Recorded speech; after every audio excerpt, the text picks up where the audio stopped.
of 40,000 polling stations and then say that the NDC, which is not responsible for tearing ballot papers for voters, is the one responsible for this. These guys are just wasting everybody's time. Then the last allegation they made this afternoon is that the son of the NDC constituency chairman for Atrema Kwangoma in the Ashanti region has been caught with 76 ballot papers. And so it is evidence that the NDC wants to rig this year's election. Again, this is another frivolous allegation by the NPP. Number one, the young man in question is not even per the preliminary information we have received from our executives in Atrema Kwangoma. He's not even of voting age. He's a minor, number one. Number two, the young man has a mental problem. And number three, the young man was not caught with ballot papers. He was caught with, or they found sample ballot papers in his custody.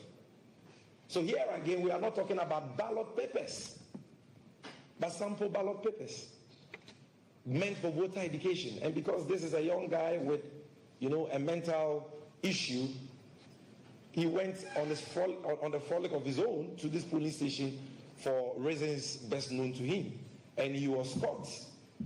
That cannot be evidence of the NDC trying to rig an election with sample ballot papers. Who rigs an election with sample ballot papers? When any reasonable man ought to know that during the sorting process, that sample ballot paper will be flagged as a foreign material and removed from the ballot papers, which will be eventually counted and the votes collated and declared. So clearly, this is another frivolous allegation. These are the three allegations the NPP have been making against the NDC since last night. These are vexatious. These allegations are vexatious.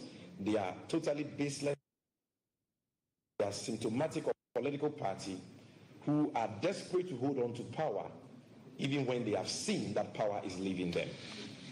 And you in the media ought to fact check them and call them to order, because this is deliberate disinformation by the NPP aimed at escalating tensions and inciting their facts. I want to repeat that for emphasis.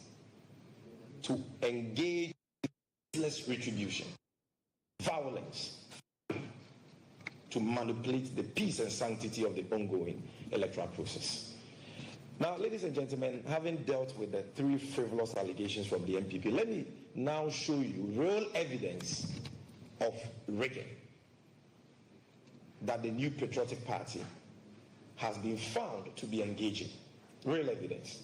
Ladies and gentlemen, earlier this morning in Pokuase, in the Amasaman constituency, at a hotel called Royal Inn Hotel, our supporters, led by our regional youth organizer, Amos Blessing, got intel. The NPP had assembled 4 young people there who had in their possession electoral materials in the nature of ballot papers, BVD machines, and even printers and cash. And that these young people were there printing a lot of ballot papers for the purpose of ballot stuffing. So they got wind of this information and besieged the hotel. They managed to break inside. They went and caught these people, and lo and behold, the intel was spot on.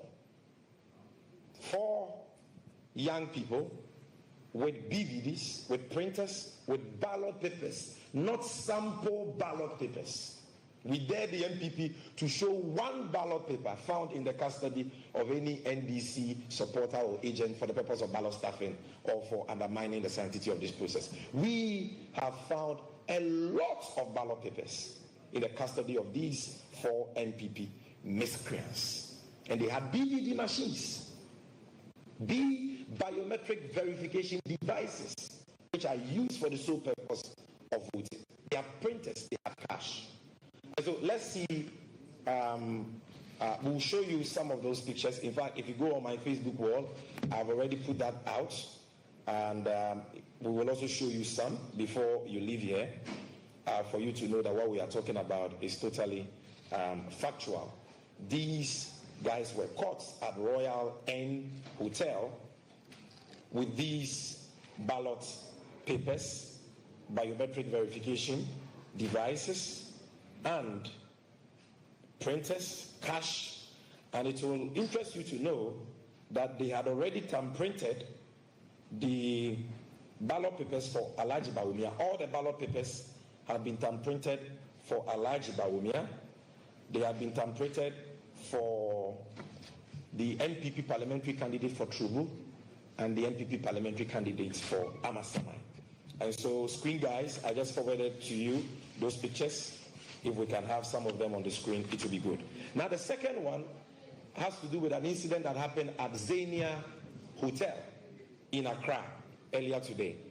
And this was a case of the device, the official device that the Electoral Commission uses for the purpose of voter transfer. It will shock you to know that on this day, election day, the NPP had camped a lot of young people at Xenia Hotel, and they were actually transferring, we don't know where they vote originally, but they were transferring their votes to Ladadi Kotopon so that they could vote at Ladadi Kotopon here in Accra. We got wind of it, and led by our Constituent Secretary, Fabunu, and some media men, we went there and we busted them, and the police arrested them. TV3 actually did a story on that. And so if you can show us the Xenia Hotel video, even as you make the Royal Inn Hotel videos ready. Xenia Hotel video, let's have that one on the screen. The Xenia Hotel video.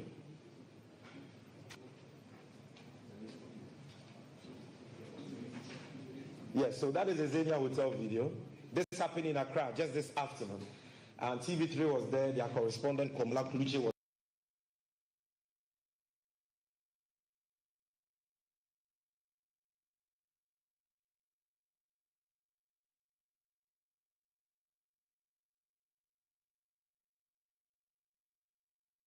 there. The MPP candidates had camped these people there, and on election day they had access to the voter transfer device, and they were transferring people so that they can vote today in Ladadi Kotopon. How did they get that device, which should be in the custody of only the Electoral Commission? So we are not making frivolous allegations. This video I actually got from TV3, and you can confirm from Kwamla Kluche. It did happen. Now, are the Royal Inn Hotel pictures ready? Okay, so we will show you the Royal Inn Hotel ready. And that one, you see ballot papers, not sample ballot papers. Now, let's put that aside and talk about an incident that has happened in Tolon in the northern region of Ghana. So can we see the pictures? In Tolon, what happened today was that in Nyankpala, specifically the Nyankpala campus of the University of Development Studies, UDS, the NPP candidate, parliamentary candidate for Tolon, Habib, the deputy chief whip for the minority caucus in parliament, was found distributing or sharing money to some of the students there to vote for him. And he was doing this with MPP officials. So our NDC supporters, when they got wind of this, went there to confront them, and it led to some heated exchanges. Habib and his men then left the scene and then returned a few minutes after with guns. They went to the Nyankpala campus and started shooting indiscriminately. Nobody got hurt at the campus. They scared the people away, and everybody, ran from the scene. On their way out from the Nyankpala campus of UDS, at the entrance, they saw an engine murdered one person in cold blood at the spot. Another was seriously injured and is currently at the hospital undergoing treatment. This is not the only picture. Show us more pictures. The Nyankpala, show us more pictures. So you are engaged in vote buying. You are confronted by NDC supporters. So the one who died, you can see him under that. This is an NDC shed. If you look at the far right hand side, you see NDC written on something on a bench there. And you see the person under there. They shot him and killed him. This is not a tag. This person clearly might have voted and was seated under that shed. He did nothing wrong. They opened fire on him and murdered him in cold blood. And yet these people have the effrontery to call press conferences and rather accuse the opposition for trying to rig an election. This is how evil they are. Can you show us more pictures? There are more. Show us more pictures. The pictures of the bullets. The bullets which were found at the scene when they shot at the people and killed them. Okay, so this is what has happened. A very sad, condemnable incident that has happened in Tolon. Then, a few minutes ago, we also had a very shocking incident happening in Kwadaso constituency, very close to the SDA hospital, Kwadaso constituency in the Ashanti region, where our national organizer with the Ashanti regional vice chair of the party picked intel that the MPP was storing some ballot papers, not sample ballot papers. That is the difference between the issues we are putting out there and what the MPP is disturbing the nation with. And so they followed that intel since yesterday, and today they got the spot where these ballot papers are being stored. So they went in there, broke into the place, and ladies and gentlemen of the media, they will surprise you to know that we found over 500,000 ballot papers at that location. And we have a video of that. So show us the Yamin video. 500,000 ballot papers. Not sample ballot papers or notice of pool. Ballot papers, 500,000 of them. 500,000 of them.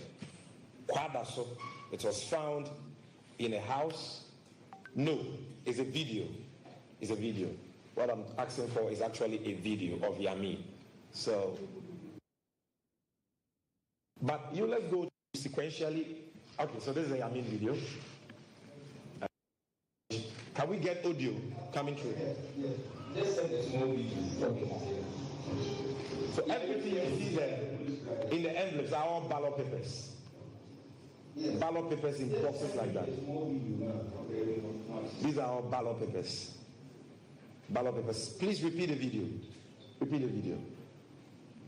This is Kwadaso, and we have reported it to the police. We are inviting the media there to go and take a look. 500,000 ballot papers. Oh, yes. Just send a small video. Okay.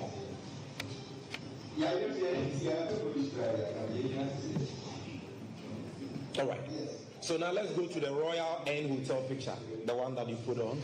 Let's go to all those pictures and let's show you what happened at Pokwase Royal Inn Hotel. Now go next image. That is a printer which was found at Royal Inn Hotel. Next image.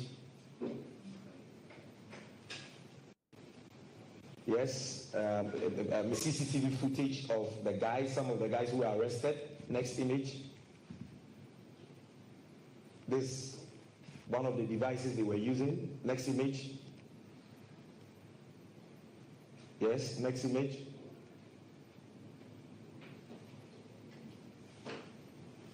Next.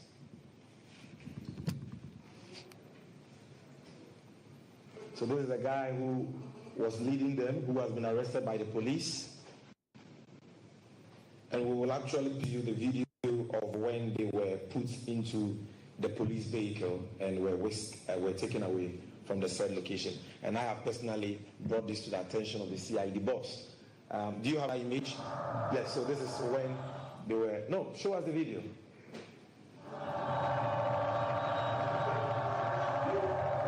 That's our regional youth organizer confronting them.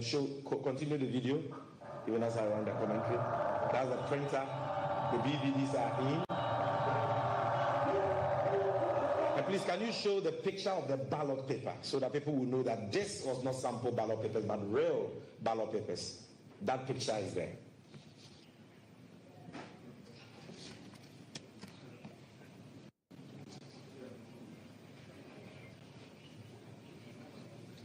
So you can see, we will share all these things to you. You can see the top of the ballot paper is written the ballot paper. This is not a notice of pool. It is not a sample ballot paper. It is ballot paper. And that is what they were printing today. And they had printed all for Bawumia, the MPP PC for Amasamai, and the MPP PC for Trouble. And the police is aware of this. They have effected arrest. So that is it. Now, ladies and gentlemen, to conclude, we've been quiet not because we are oblivious or unaware of the shenanigans of the MPP and the Electoral Commission aimed at manipulating the electoral process and rigging this election.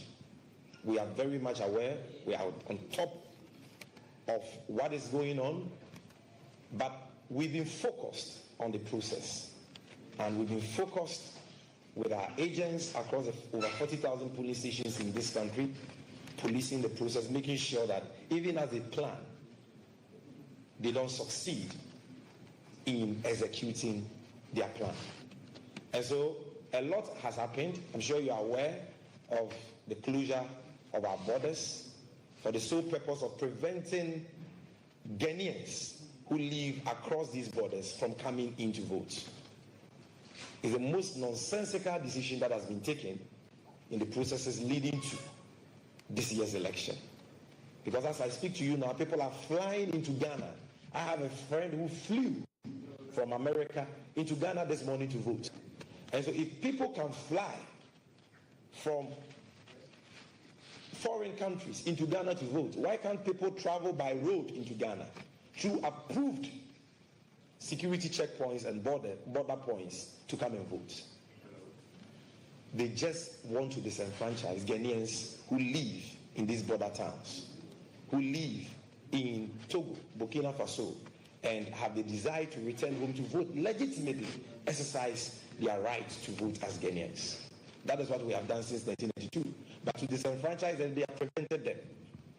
And this has gone on from morning till now. Aside that, contrary to what we were told by the military high command, we've seen the deployment of a lot of soldiers. And I'm sure that you in the media, you've seen that yourself. They are everywhere. They are at polling stations. They are roaming everywhere, having needless confrontations with voters. The level of military deployment we are seeing today, we have never witnessed anything like that in the history of Ghana. We know that the military command is not in support of that. We know that the CDS is not in support of that. But we know that President Akufo-Addo, Alhaji Bawumia, who are desperate to hold on to power, even though they know that their time is up and the people have had enough of their tyranny and their misgovernance, are determined to hold on to power through the power of the gun and not through the power of the thumb. And that is why they have done this. And they are working with their pliant tools and collaborators in the military. But we know that in that same military, there are men and women of conscience, men whose fidelity is to the Republic of Ghana, men who have respect for the oath they have sworn, and men who are working tirelessly, even as I speak, to protect all of us. Men who are standing ready to intervene if there is any security situation which overwhelms the Ghana Police Service. We know that Amparo and his men are doing their part, and we salute all noble men and women in uniform who are doing their work professionally and diligently. But for the MPP thugs who have been clothed in military uniforms, and some military officers who have been deployed for the purposes of causing mayhem, for the purposes of aiding the MPP to implement their rigging plan, please advise yourselves. Ghanaians mean business this time around. Violence cannot win this election. Only the will of the people of Ghana will prevail. And so, be mindful of the fact that what is going on today is at the heart of the democracy of Ghana. The future of our country, the peace and stability of Ghana depends on this. And so, don't go ahead with the evil plots you've hatched with the NPP to shoot innocent people and kill innocent people. The military high command through the CDS have told all of us that the military will have no primary role as far as election security is concerned. They are only to intervene when they are called upon to do so by the Election Security Task Force, chaired by none other than the IGP. That is an arrangement that all stakeholders have accepted for the ongoing process. And that's all we have. And we must all behave responsibly, whether you're a military man or an ordinary civilian, and ensure that the process will be peaceful from now till the election outcome is declared. That is what John Mahama and the NDC stand for. We are absolutely committed to the peace of this process, but we will resist any attempt by any tag hooligan of the NPP, clothed in military apparel or any form of security apparel, to engage in violence or to cause mayhem at any police station or collation center. Not too long ago, we had a very unfortunate incident at Obuasi, where our constituency communication officer boldly stood up to two military men holding sophisticated weapons who were trying to. What is this of a military officer at a police station at this stage of the electoral process, when there was no issue at that police station, no security situation at that police station? And I want to salute that comrade of ours for standing his ground against the intimidation. And if we can quickly see that video, for those of you who have not seen that video. That is our constituency communication officer.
Get it ready. All right, thank you. Because of time, but we have put all these videos out, you know. So, ladies and gentlemen, just by way of quick, number one, the essence of this press conference is to set the record straight and to lay the facts bare that the allegations that the NPP have been making since last night against the National Democratic Congress relative to the ongoing electoral process are all frivolous and baseless. There is no shred of evidence to back any of those allegations they have made. They are making these frivolous allegations because they know they are losing. They are very desperate, and so they have resorted to putting out false information. They resorted to this deliberate disinformation campaign in order to incite their facts to engage in business retribution and violence so as to rig this year's election. And it is about time the media and the security services called them to order. It is not true that our constituency secretary for Akachi North was arrested with any ballot papers. He was not arrested at all. What was found in his possession were mere sample ballot papers. And if the NPP disputes this, we dare them to put out the evidence. Number two, the issue that happened at Kentampo South, which has to do with a small part of a ballot paper being torn by a presiding officer of the Electoral Commission, has absolutely nothing to do with the NDC.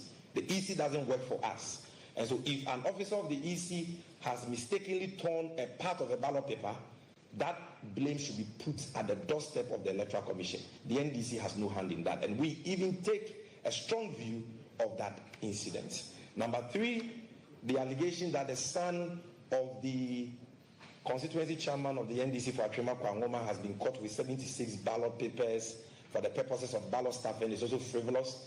The person in question is underage. He has a mental issue, and what was found in his possession were sample ballot papers, not ballot papers. And we dare the MPP to put out everything. So that was Sammy Gyamfi speaking, National Communications Director of the NDC, addressing these vote rigging claims that the NDC is making towards the MPP, specifically some breaking news having come through from the Ashanti region in Kwadaso, where the NDC reports that in a home within Kwadaso, 500,000 ballot stuffing observed there, and one arrest has been made. Well, currently, the Electoral Commission is holding a press conference. Let's go over to that now. And then, does it have any way of destroying the beauty of the exercise? Vanessa from Metro TV. I think when my colleagues were asking questions, you were asking them to be specific. Is it that you were not seeing the videos that are going around?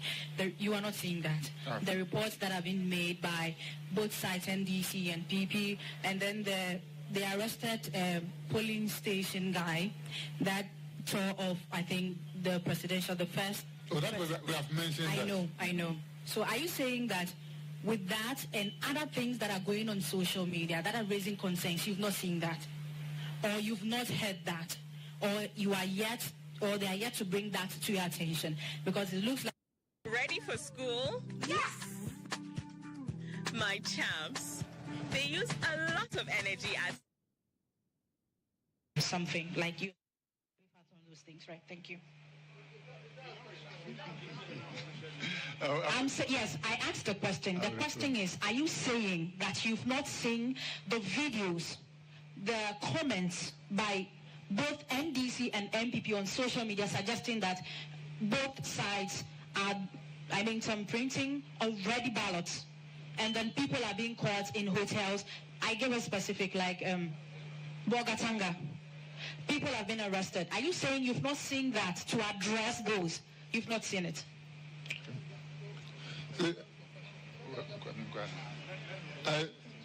The last question. Yes, stop. You have already asked your question. Just a last question in relation to the YND. I know Mr. Samuel Tete had explained earlier in relation to that, but we've seen on Fact Check Ghana issuing a release that, yes, indeed, it is true that 1,200 ballot papers went missing at YND, and so it will serve the interests of everybody if the Electoral Commission can clarify that again for us.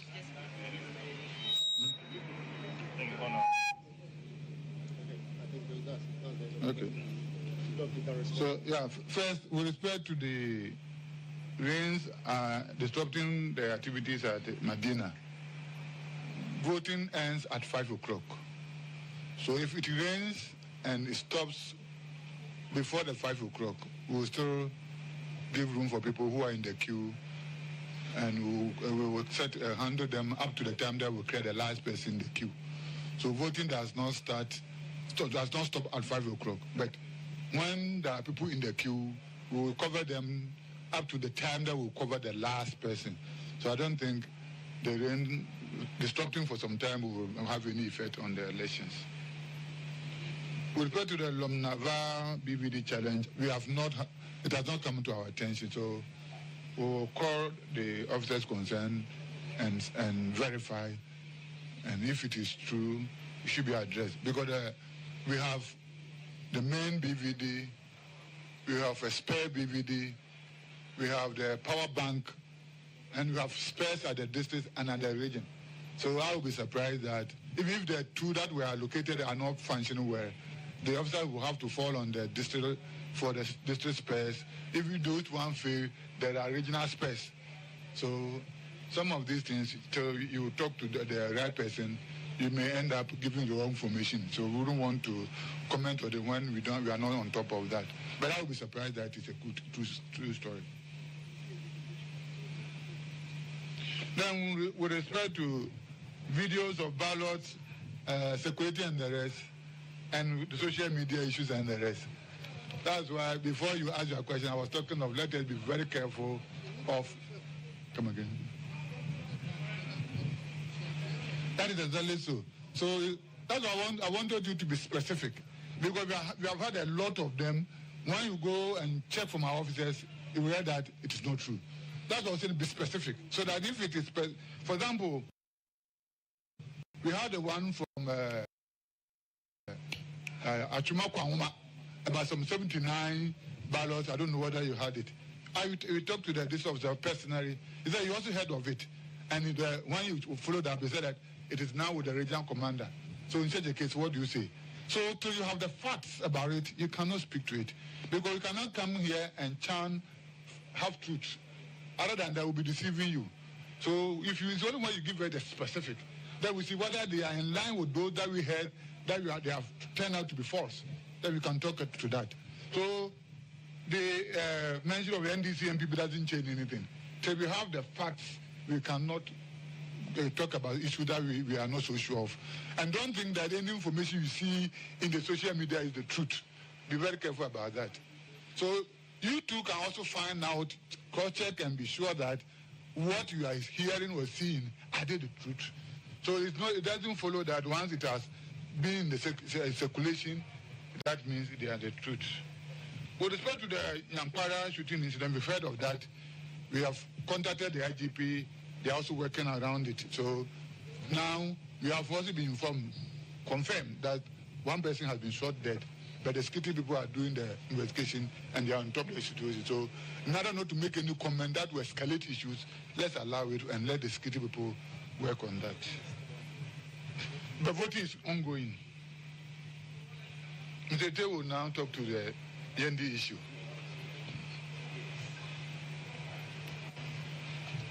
Okay, so with respect to the Yendi issue, we've spoken with the regional director. We've also spoken with the district electoral officer and then the returning officer. Currently, voting is ongoing at all the polling stations, and we have not had any reported incidents of ballot shortage. So that is the situation. There was an earlier mix-up with the validating stamp, which we need to correct. Yes, it has the presidential as well as the parliamentary embossed on the validating stamp. But as explained earlier, it does not render the ballot paper invalid. You can clearly see the presidential ballot as well as the parliamentary ballots. So the swapping of the two does not invalidate the ballot paper. Thank you.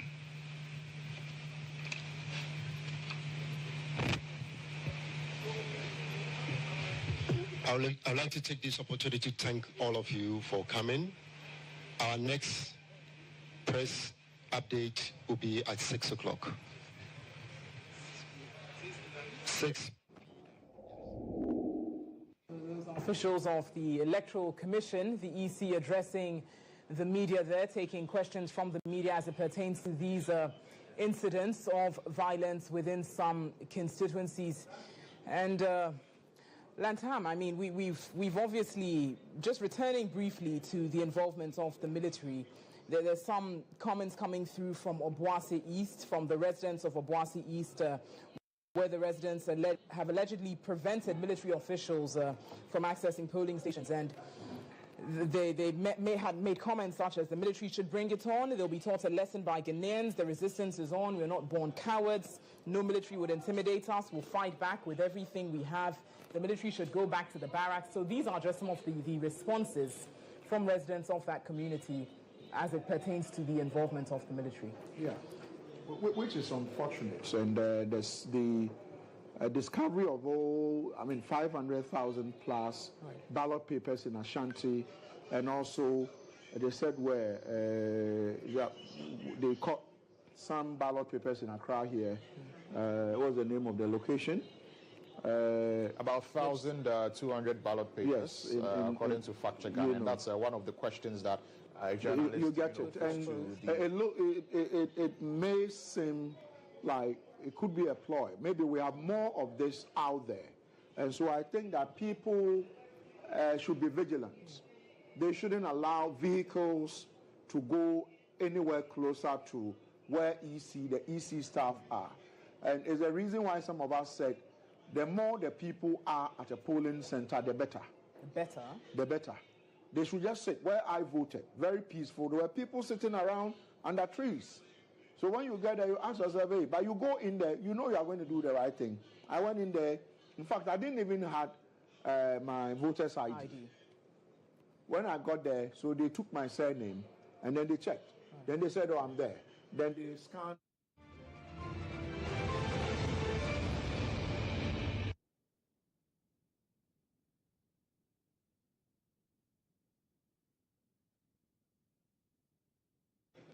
Right, so this is something that the National Communications Officer of the NDC, Sammy Gyamfi, addressed earlier when we're bringing you a live update from the NDC's headquarters where he was addressing the media. And the information is that some 500,000 ballot papers have been discovered at a house in Kumasi, Kwada. So we understand that some of the individuals who were found out to have these ballot papers in their possession were attempting to thumbprint these ballot papers. So these are live images coming from the house. The police personnel are there. Isaac Justice Bediako is our man on the ground.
NDC intelligence team led by the national organizer Joseph Yame and Ashanti Regional Deputy Chairman Captain Jabari have identified a house where they have identified ballot papers that has not been thumb-printed, and they suspect that it is going to be used by the New Patriotic Party for rigging in this particular election. According to Joseph Yami, they picked the intelligence yesterday, and so they track it till around 3 p.m. That was where they identified the house in which these ballot papers have been kept. And so together with the Ashanti Regional Police Command and heads of security agencies, they have all arrived here. As you can see from the background, they have seen it. So currently they are having conversation around the whole thing to look at how best they would address this issue. I understand that they are going to offload them from the house, then they take it to their police headquarters where other investigations will be conducted into the whole thing. The national organizer of the NDC, Joseph Yamin, leader of this operation, is here. Let's speak to him and find out from him how they identify this house and who is the owner of this house and what he has seen in the room that they entered. Honorable, you are live on GH1 TV. Tell us, what have you found in this house as you are all here together with the heads of security in the region? Oh, we found ballot papers, presidential ballot papers, numbering about 50 or more parcels, and each parcel contains 50 booklets of 100 leaflets in this room. And we picked this intel yesterday that the MPP are hiding some presidential ballot papers that they intend. Yes, so this you have seen the things. As you can see from the background, the police they are offloading the ballot boxes from the ballot papers from the room where it was kept. You know, it had been sealed beautifully. So the police is offloading it into the headquarters for further investigation. That is what you see at the background. Now, let's continue with the interview. So you said you started tracking it yesterday. Sure, yesterday. So we came around. The difficulty was finding out the exact location of these ballot papers. And as at 11 p.m. last night, we were still within the same vicinity trying to locate it. We couldn't locate it, but we left men around to still police this area to see if some conveyance will be noticed. So this morning we again started searching because our intel still keeps telling us that the staff is still within the vicinity.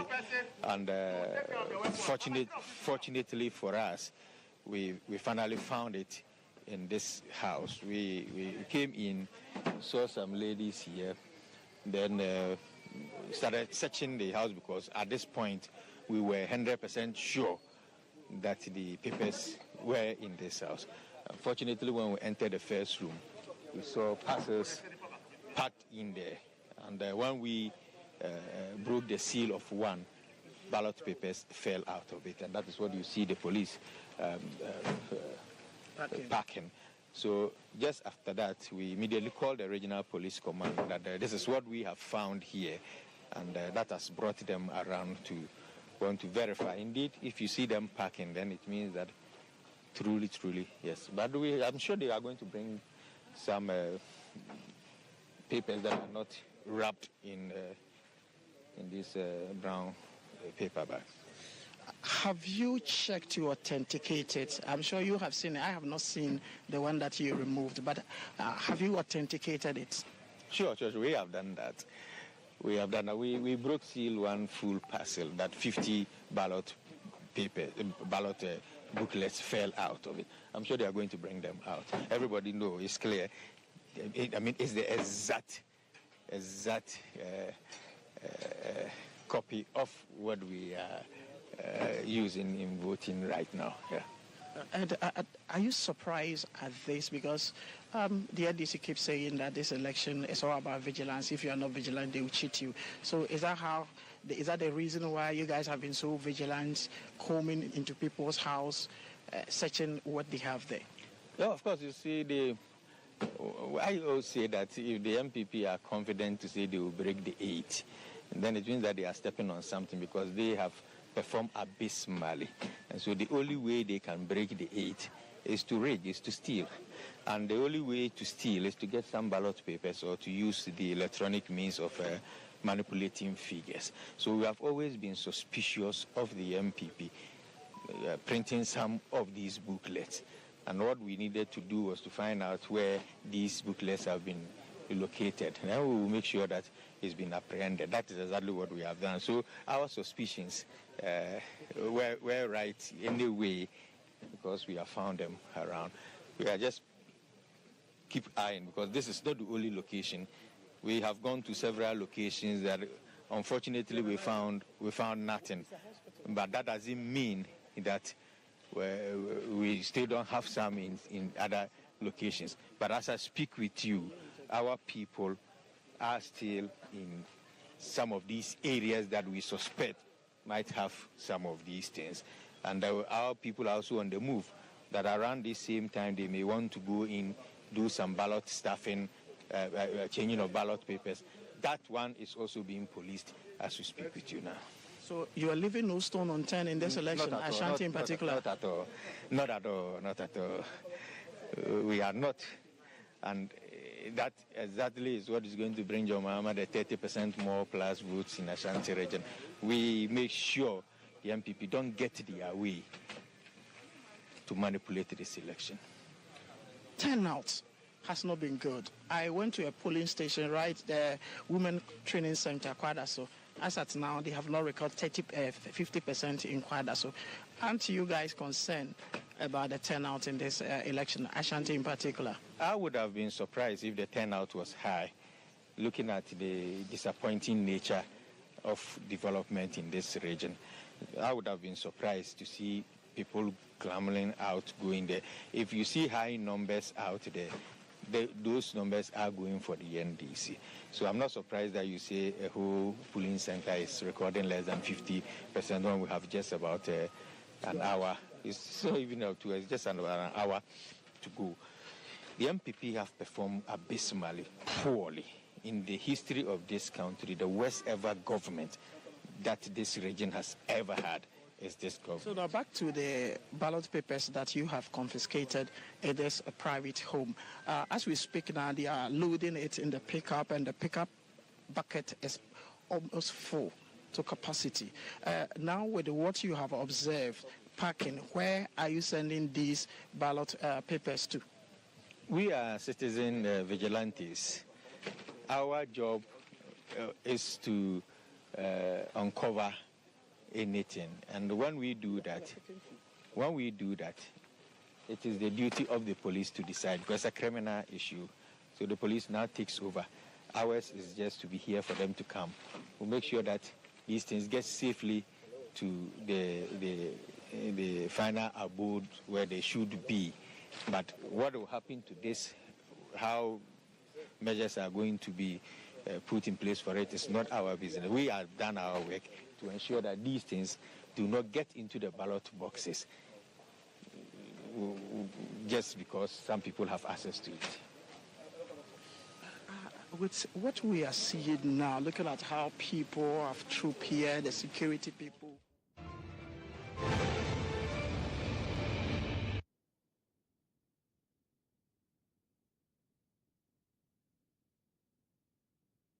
Right, so that's Isaac Justice Bediako in the Ashanti region speaking to National Organizer of the NDC, Joseph Yamin, with regard to the reports that we got that some ballot papers have been intercepted at a house in Kwadaso in Kumasi, that's in the Ashanti region. Let's take you live now to the NPP headquarters where the NPP is addressing a press conference. Let's hear what the NPP has got to say at this point. Centers are safe because from the report that we've gathered from some parts of the country, our opponents, sensing that they are going to be defeated or they are going to lose the elections, want to cause chaos in some polling centers, particularly our stronghold.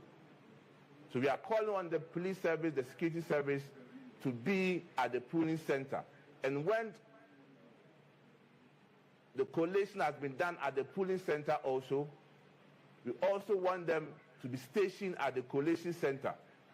We in the MPP are very sure that the votes that has gone into the ballot boxes, His Excellency Dr. Mahamudu Bawumia will definitely come out as a winner in this year's elections. All that is important is for us to make sure is that we are very vigilant at all these centers, from the polling center to the collation center, and inshallah, victory shall be ours. Our people, you should rise up, you should be at all the places that you need to be.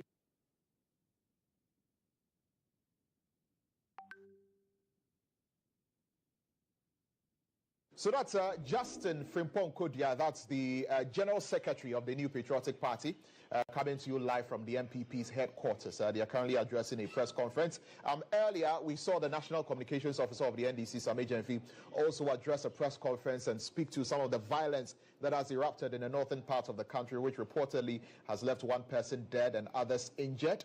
And he also spoke to some 500,000 ballot papers that have been discovered at a house in Kwadaso, and Joseph Yamin and a few security officials consisting of the police, the fire service, the prison service were there at that house. And of course, you saw my colleague Isaac Justice Bediako engage the national organizer of the NDC, Joseph Yamin, on that particular subject matter. Now, we took you to the MPP's headquarters, where Justin Frimpong Kodia has also been addressing the media. And of course, he has been saying that it looks as though the opponents are in a desperate attempt to win the elections, and they're also trying to do some machinations. At this point, it's become accusations and counter-accusations, and we've got barely 20 minutes more before it's 5 p.m. for the polls to close. And once the polls close at 5 p.m., we know that the ballots will begin to be counted.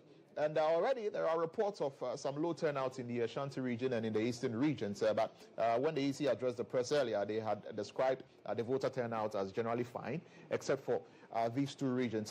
Dr. Adam Bona is still with us here in the studio. And Doc, of course, you've just witnessed all that has been going on, from the press of the NDC to Isaac Bediako's report, and then now to what Justin Frimpong Kodia is saying, vis-a-vis all these other things that have been happening. Okay.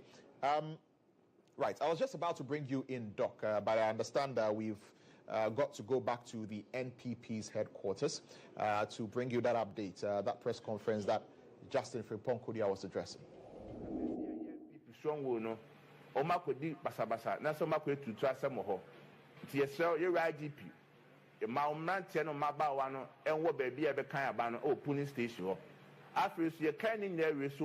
Collation center so ihia bambo a ho eden power ho na ye one PP there said the normal cost on information ye nya no ye wo gide kese pass ye beto aba na wie no na ye wura Dr. Alhaji Muhammad Bamia no wadi nkunim awa abatu no medam nyina amase.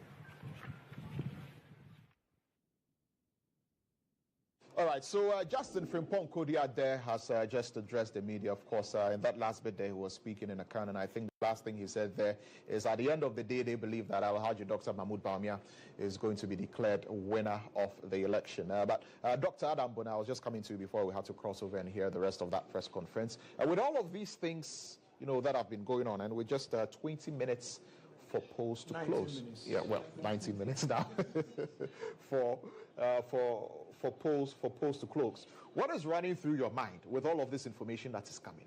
For me, I would want the ballot papers to be counted as quickly, as swiftly as possible, and declarations quickly, flooding everywhere.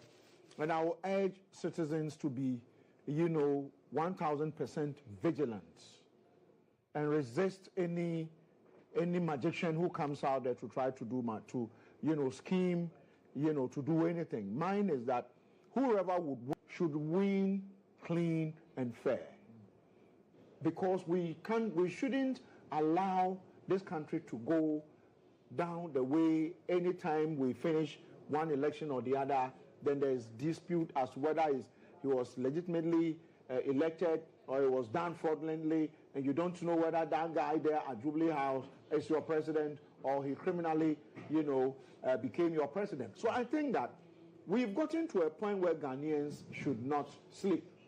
So I would urge that citizens mobilization.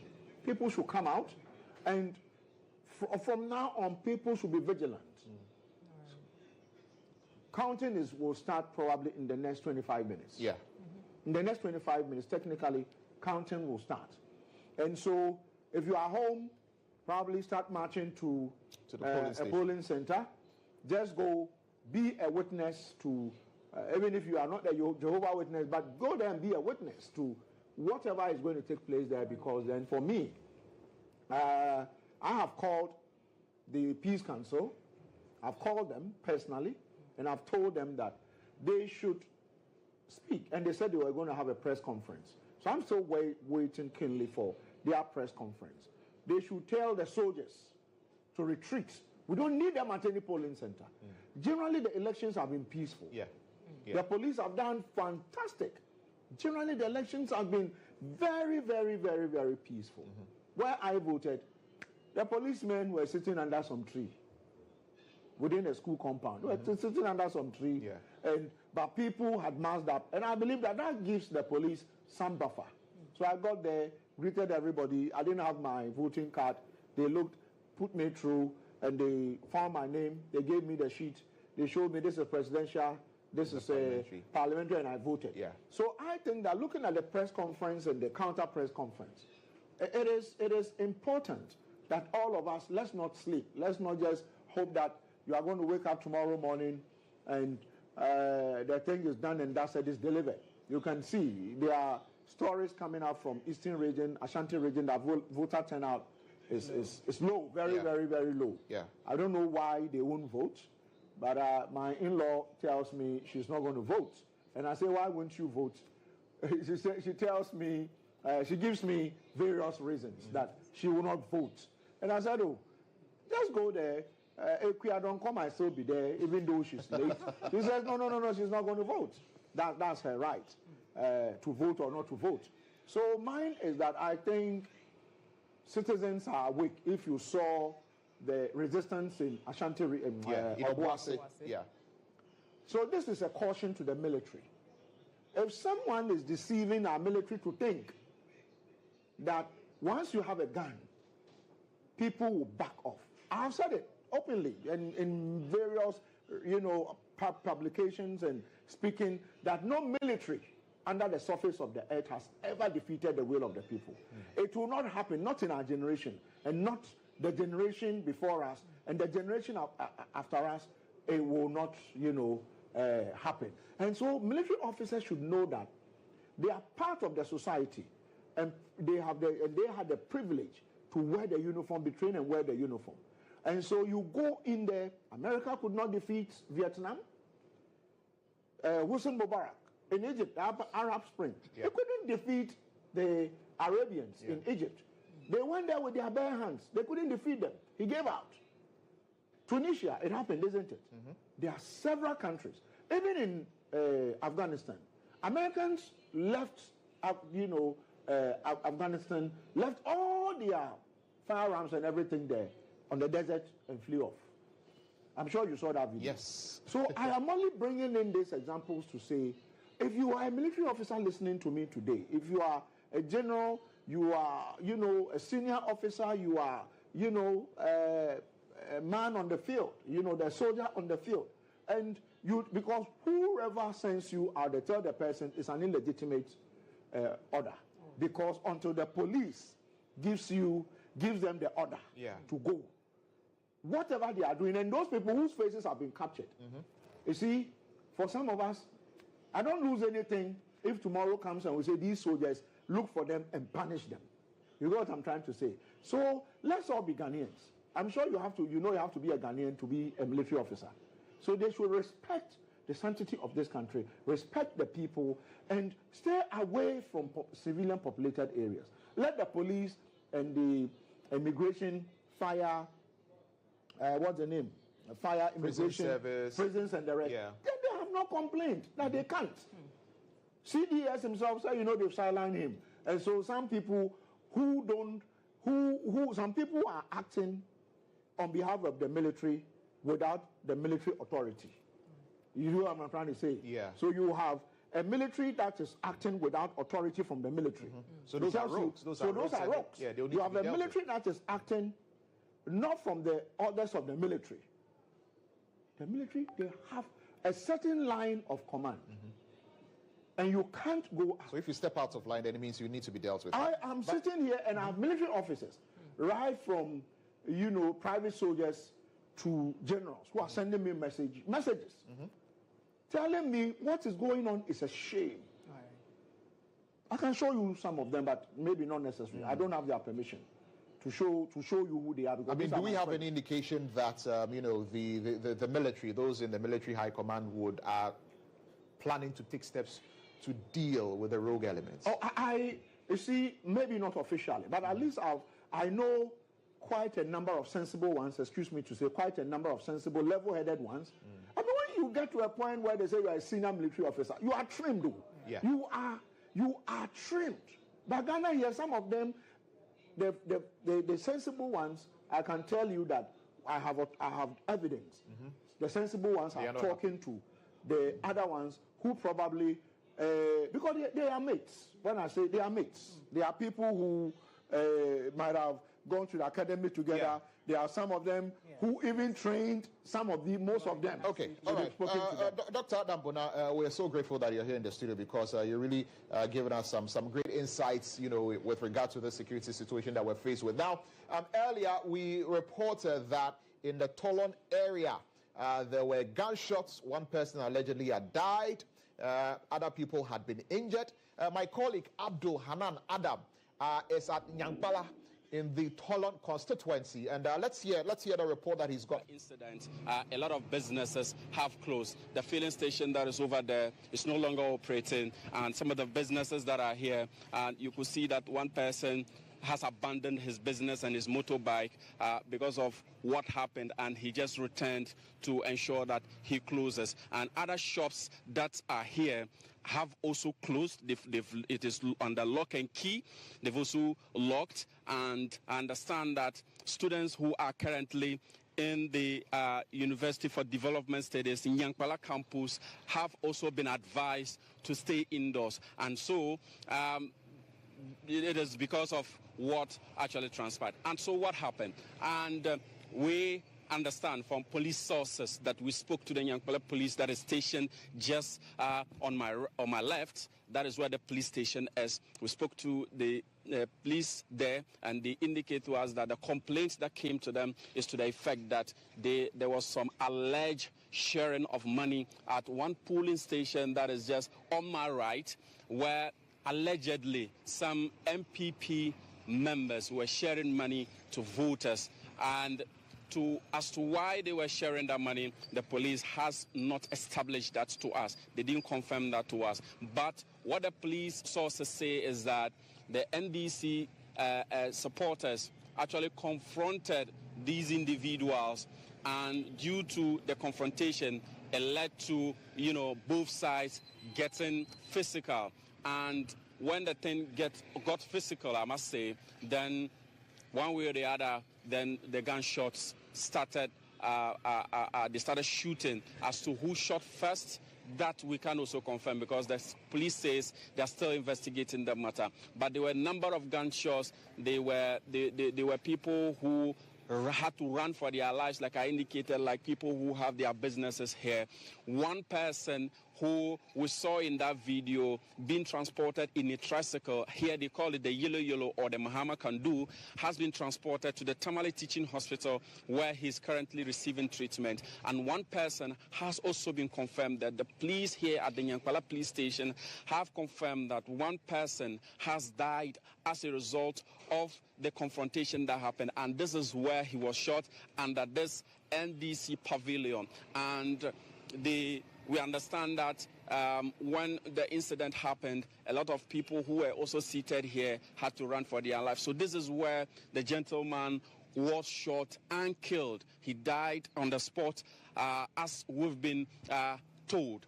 And so the one other person who has sustained injury is also currently at the Tamale Teaching Hospital receiving treatment. One other thing that I can confirm to you from the police source is that the Member of Parliament for Tolon, and who is also the Deputy Majority Whip in Parliament, Habib Idrisu, has been invited to the Northern Regional Police Command. The parliamentary candidate for the NDC has also been invited.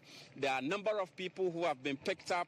Both members of the NDC and the MPP have been picked up, and they are currently at the Northern Regional Police Command assisting investigation. We understand that from the Nyankpala police station that their statement would be taken, and where found culpable, they will be charged. But because of election today, meaning if they are indeed charged or found to have caused some damages, then they will be processed for court on Monday. That is according to the Nyankpala police that our sources in there, told us. And so this is currently what is happening there. You have some stray animals that are also, on the street. So like I indicated, to my left is the University for Development Studies, which is just a few meters away from where the incident happened. And we also understand that after the shooting incident here, both perpetrators, chased each other towards the Nyankpala campus of the University for Development Studies,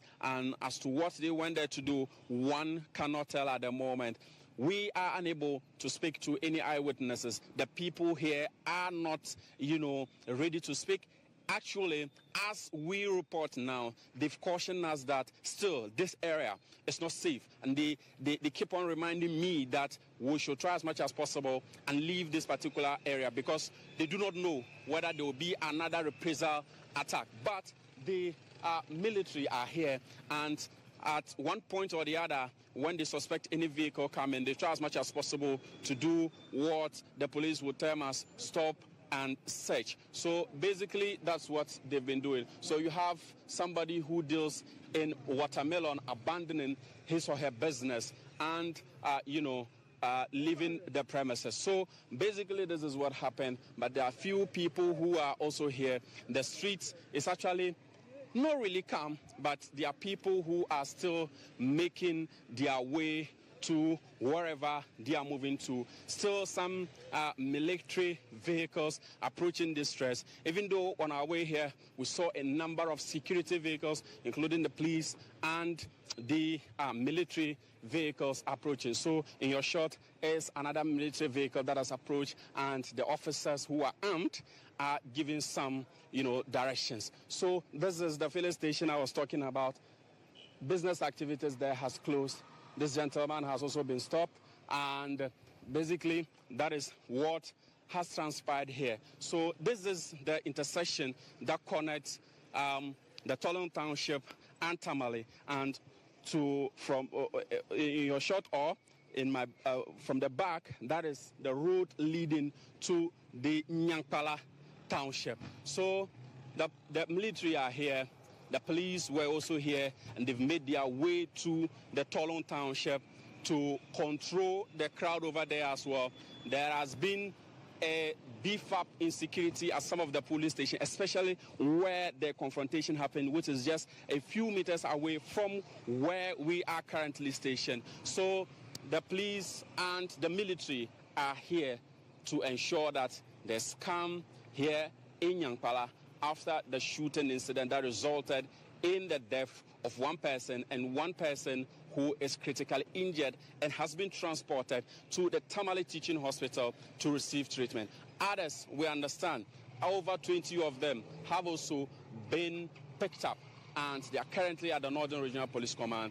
The Member of Parliament for Tolon constituency and the Deputy Majority Chief Whip Habib Idrisu, including the NDC parliamentary candidate for the area, Dr. Osman Damba, has also been invited. Both candidates have been invited, and they are also currently at the Northern Regional Police Command to assist investigation. Back to you, Lantam and Natalie Fort in studios. Chair Abdul Hanan Adam there reporting from Nyankpala in the Tolon constituency, indicating that the military have arrived.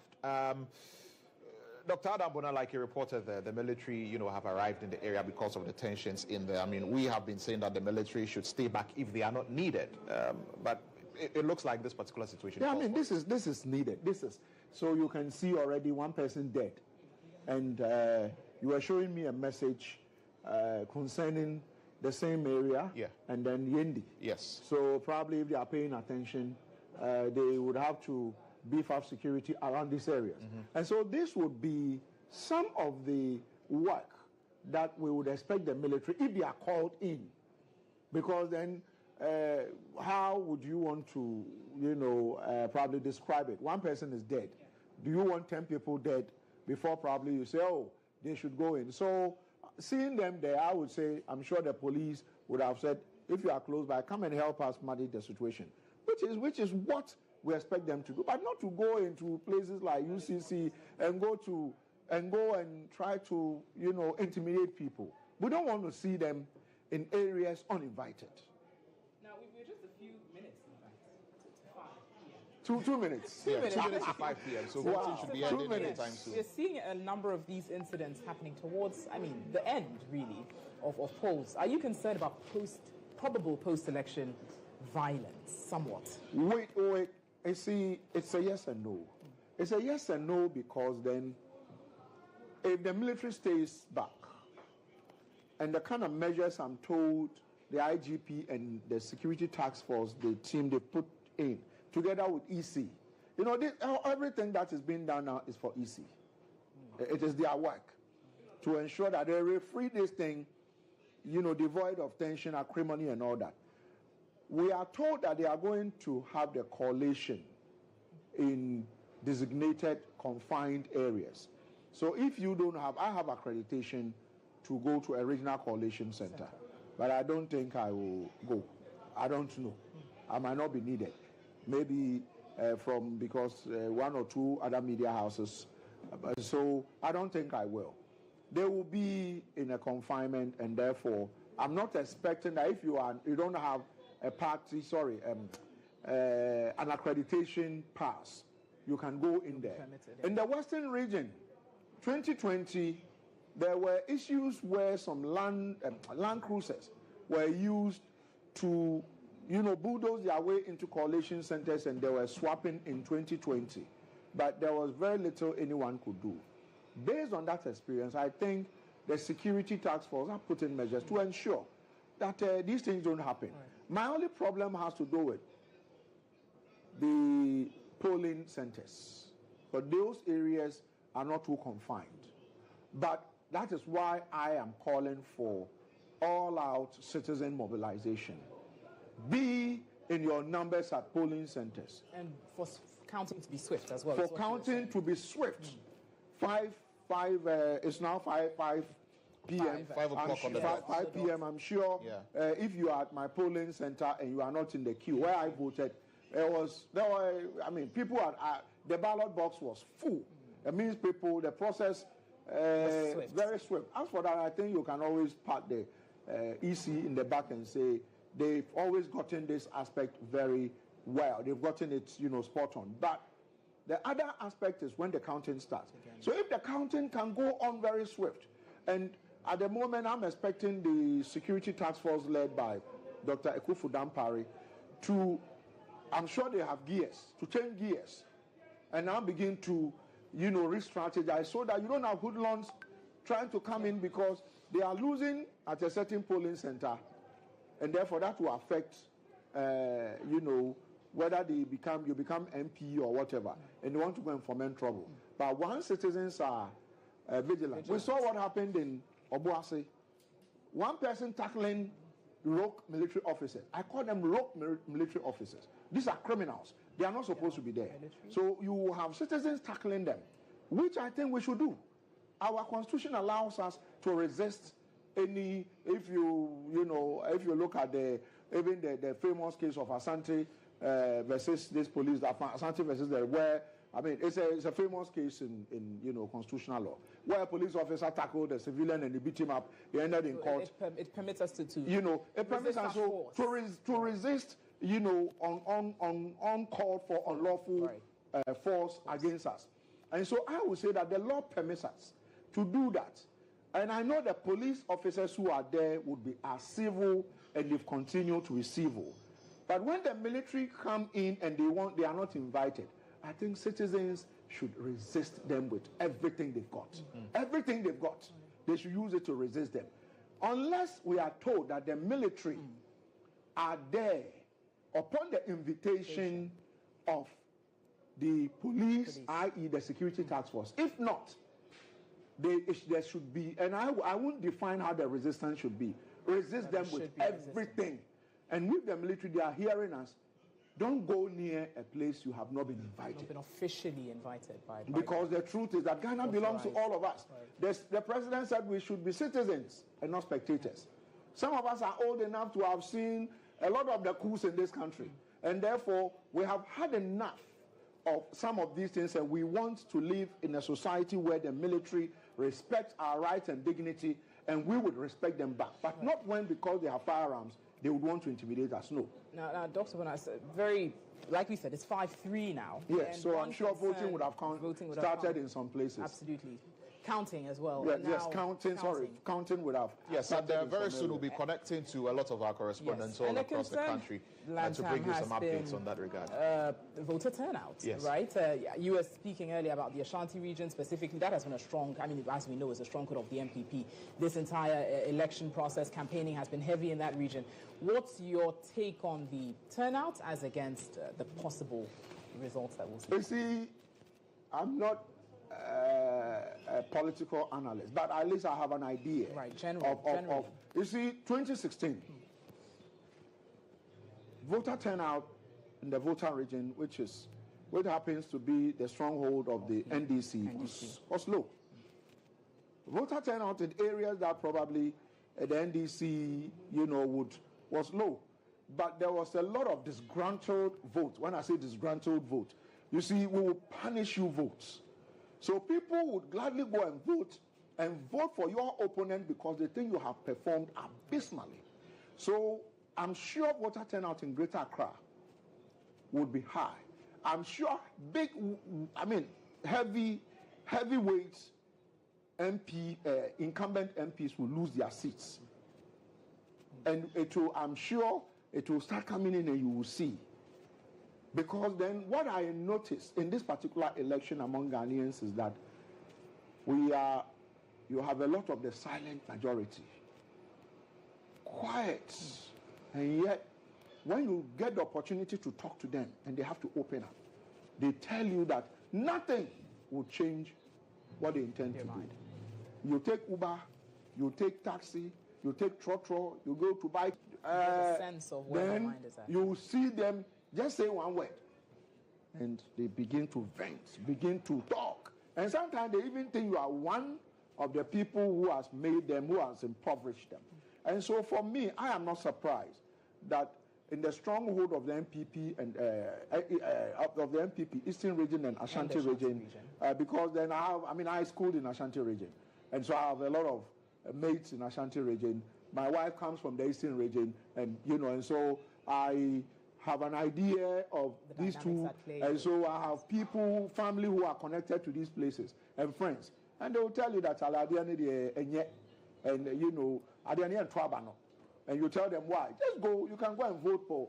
I say no. So it's a case of voter apathy as a Lantana. Which I think that when the counting begins and the declarations, it will begin to show up, because I've seen videos of locations where the box where they put the ballot box in, it's almost empty.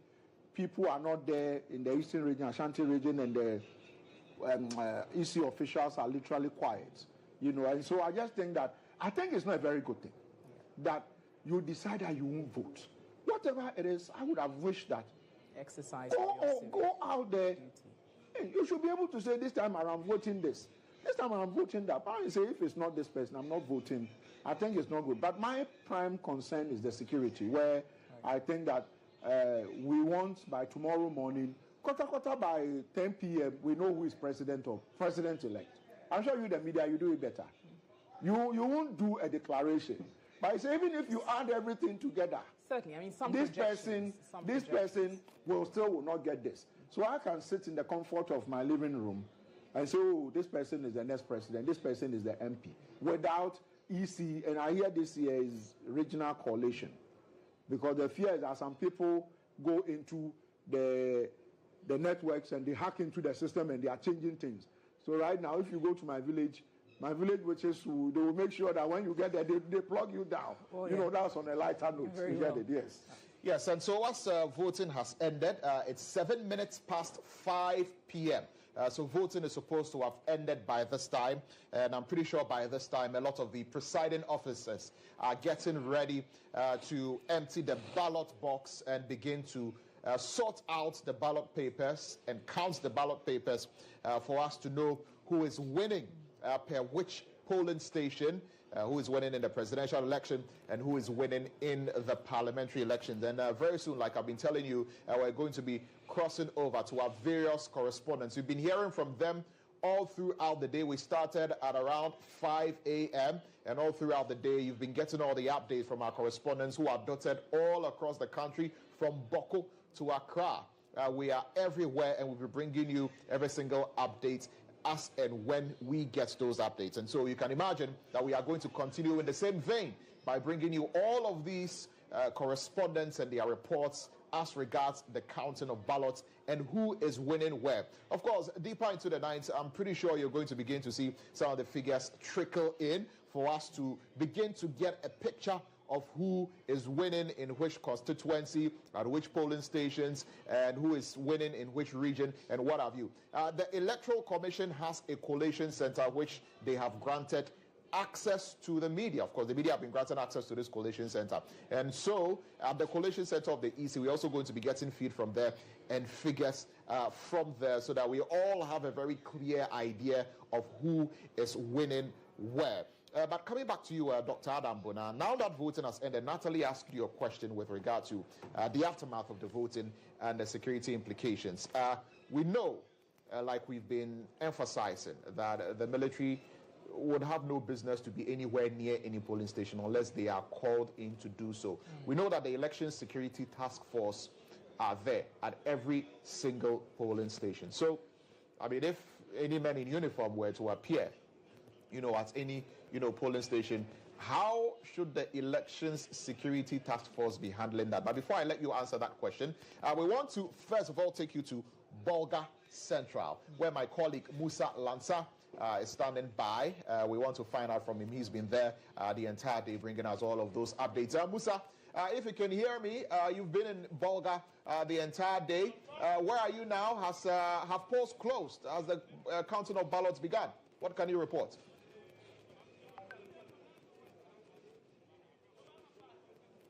Right, my colleague Musa Lansa cannot seem to hear me. We'll try and reconnect to him so that he can bring us that update from the Bolga Central constituency. And that is where he's been, and he's also been crisscrossing and bringing us a lot of updates from other constituencies within the Bolga and the Upper East Enclave. Yes, Musa, can you hear me now? Yes, I can hear. Right. What can you report?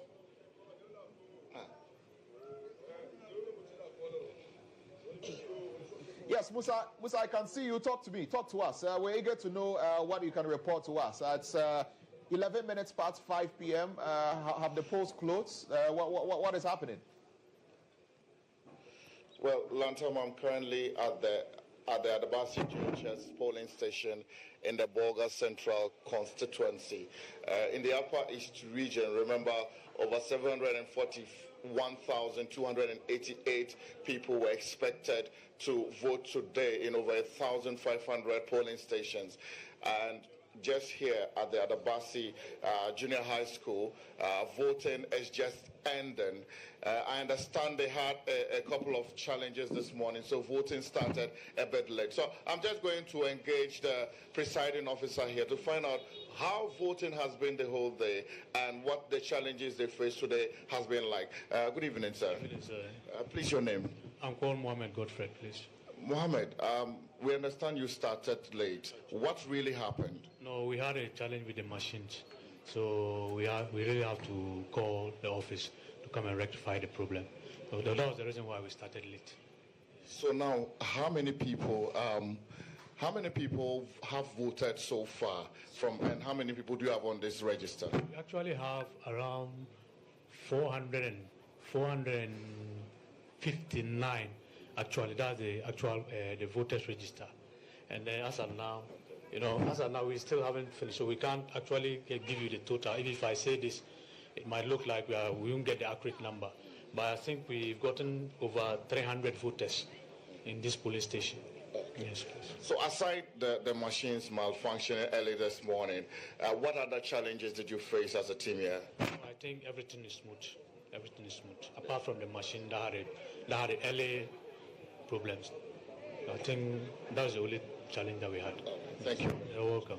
Well, so that's the presiding officer for the Adabasi GHS.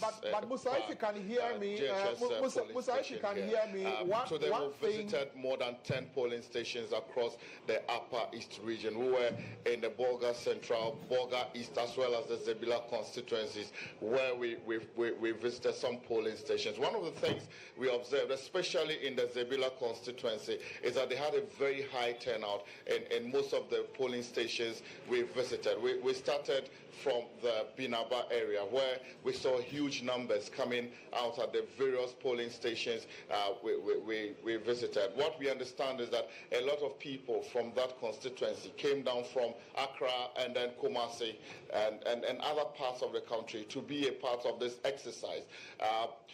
The race in the Upper East region is a very interesting one. When you come to the Bolga Central constituency, you have the incumbent MP, who is also the minority spokesperson for finance, coming up against the former regional secretary of the governing MPP, Elvis.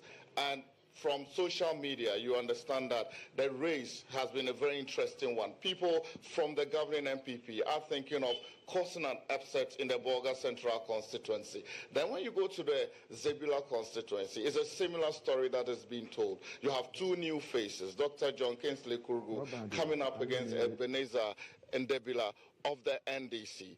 And these two are taking over from two people who have become members of parliament for that constituency. Cletus Avoka, the longest serving member of parliament for the Zebila constituency. And then Fuseni Adongo, a former deputy Upper East Regional Minister. So the MPP and the NDC in Zebila are presenting entirely new candidates for this year's elections. Navrongo Central is another interesting race to look out for, as well as the China Paga constituency. These are constituencies where entirely new candidates are being presented to the people to make a choice. Clementa Park is also facing a stiff challenge from the DC of the Bulsa South constituency. And then when you go to the Pusiga constituency, the CEO of the National Food Buffer Stock Company is coming up against the incumbent member of parliament, Ajay Ladi Ayamba, and it's also a very keen race to look out for. So the Upper East region, largely, aside from reports we had from the China Paga constituency, where we understand there were some misunderstanding between the NDC's candidate and the MPP's candidate, the region has been largely peaceful, with a few issues of misunderstandings, especially with how some persons with disability are supported by either people they trust or an elections officer to go in to vote. In some areas, some political party agents did not agree to the presiding officers supporting the persons with disability to vote, or help them vote, as it were. And so some misunderstandings have, but after some few minutes, cool heads prevailed. So generally in the Upper East region, it's been a very peaceful exercise. No skirmishes, aside from what we heard from the China Paga constituency. Lantam. Very well, Musa Lansar, thank you very much for bringing us that update. And Musa reports that in the Upper East region, seemingly there was quite a good voter turnout. I will switch our attention to another constituency. Natalie, where are we going? Absolutely. Now we're heading to the Tolon constituency. Our reporter Abdul Hanan Adam just brought us a few updates from there not too long ago. Hanan, what more do you have to share? Any developments so far?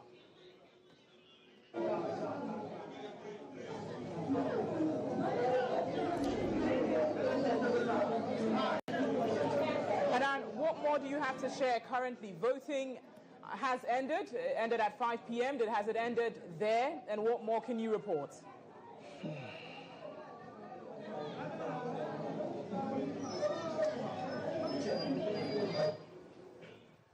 Well, our reporter Abdul Hanan Adam there. We were certainly working the line to reach him to give us an update. I saw quite a number of people standing behind him, so I'm wondering if there's still a queue and they're almost. Well, but it looks like a lot of people are gathering, to begin to witness the counting, of the ballots. That is what it should polls be. are expected to have closed by now. Yeah, right, he's in the Tolon constituency within the northern region. So we'll re-engage him and get updates. We'll try and reconnect. We'll try and reconnect with him. I believe that he's in Sagnarigu, actually constituency. Right. That's where he's going to be joining us from and giving us updates from there. Hanan, I believe you are hearing me now. Give us an update as to what's happening currently in that constituency. Well, Natalie Falls, we are currently in Kasalogo, which is in the Sanargo constituency. And from the background, you could tell that there are still a number of people who are still in the queue.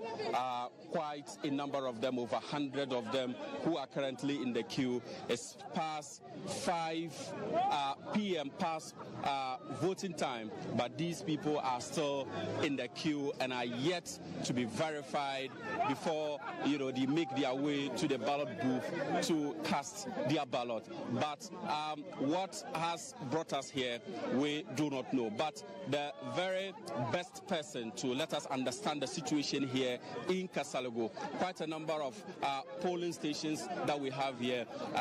It is a cluster of polling stations, and unfortunately, almost every polling center has this particular situation. And you could see in the faces of these voters, they are quite displeased because it's past 5 p.m. and they've not voted. Let me engage this gentleman and first of all understand what the situation is before I engage the presiding officer, who is the overall boss here. So tell us your name and how long have you been standing in this queue? Yeah, my name is Godfred Yelabaya. I've been here for almost 3 hours plus. I'm still here. So what have they explained to you is the reason why you are still in the queue and you've not voted? The numbers. The numbers are more, so we are waiting. When it comes to your turn, go in and vote. So, but it appears you are not happy about the situation, are you? Well, because of the fatigue, certainly I will not be happy because I've been here for hours standing on my feet. So certainly my guests are good as yours because I can't stand for the whole number of hours considering my age and what have you not. Okay. So have the officials here assured you that even though it's past voting time, you'll be able to cast your ballot? Oh yes. Conventionally the practice is that once you are in the queue, you are mandated to vote. Only that new people cannot join or new registrant cannot. But once you are there and it's 5 o'clock, you are allowed to vote. That's okay. All right. So that's one voter who is still in the queue. But let me engage the presiding officer. You're live on GH1 television. Tell us what your name is. And could you kindly explain to us what the situation here? Why do we still have over 100 people here and we still have another number that is over there and they are still yet to cast their ballot? Thank you very much. I'm Musa Hussein, presiding officer for Kasalogo AME Zion 1B. Okay, thank you for your question. The main reason is actually in the morning they didn't come early. Majority of the voters, they didn't come early. And it was the old men and women who came. And mostly, how to verify them is very difficult because of their old age and their fingerprints and hands are very difficult. So sometimes we have to go for facial. That's far because the young guys are now here. So for them, since their blood is very hot, we have mean their blood is very hot. Exactly. So we are voting very fast. And besides, you see, it doesn't go for only one process. You have to pass about 4 processes before you can go and cast your vote. So that is why our population here is somehow huge. But God willing, we shall all cast our vote. Okay, so it is getting dark, but I don't know whether you've made provision for visibility should, we lose daylight. Have you made such provision? When we came, that was our first concern. But currently they said there's a street lights here. I believe you can even see it here. So when it is getting dark, we'll then shift to that side. But besides that, we have even requested more again, and they are aware. So God willing, they will provide us some. Okay, so you could hear some of them are agitating. I saw you moving up and down, engaging them. So just as he explained, the verification, fingerprints, so they would fingerprint, so they would rather resort to the total number of voters we understand. At one particular place, there are different polling stations, and you can see the Election Security Task Force very present. witnessing the sorting of the ballots, the party agents in there as well, keenly observing the sorting out of the ballots as the electoral officers are sorting out these ballots and trying to get everything in order so that the counting can begin. And when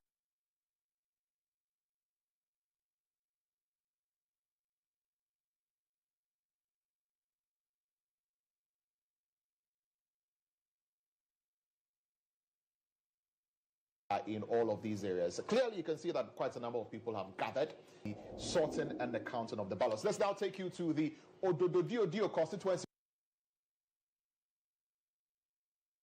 The Richard Akwe Memorial School, which has not only one polling station, but polling station 1, 2, 3, 4 till 9. So 9 polling stations right here. Let me just quickly run through what transpired before the sorting out of the papers began. A group of young men, not wielding any weapons, but in bravado, just came into the area and then walked through. And all they kept chanting was, boots for boots, boots for boots, boots for boots. Now, I'm not here to interpret what boot for boots will mean, but obviously it tells you that these young men were ready for anything. But having said that, we can see the security agency well set, well prepared, and ensuring that everything is calm. So at this point in time, everything is calm. The sorting has started. Very shortly, I'll move closely to them and just get more updates on really what they are doing. But if I'll just take advantage and educate you a little bit, sorting is currently ongoing. It would end up with the counting of the votes. I have not seen them count the votes yet. They are doing a lot of the sorting out. And then after, engage Madam Gifty, who's the electoral officer, to just share with us at what stage they are now. Madam Gifty, just to steal a little time before you start counting, what exactly is happening? Can you share your name also with us? Yeah, I'm Gifty Akumensa. I think that we've just finished voting, and so we just reconciled all the ballot papers we have. So we are now going to sort out according to the parties. So we will do the sorting out, and when we finish, we'll do the counting. Absolutely. I want to know if all your party agents are just here. Party agents, are you here? We want to know. Can you just raise your hand so we see? So yes, the party agents are saying they are observing. So whatever you declare is the right figures because the agents are here. Yes, I think that from morning till now, we've worked together with the party agents. I think we are on the same page till now. So when we finish the counting, I don't think that we'll have issues with whatever results that we'll get. Okay, but from there, what happens? The papers we go... Yes, so after counting, we'll write the statement of polls, the results on the statement of polls, and then we'll take it to the coalition center. That is the city engineers. That is where our returning officers are there. They will take over from us. They will record what we have brought to them, and then we will be released, and then the declaration of results is done there. Yes.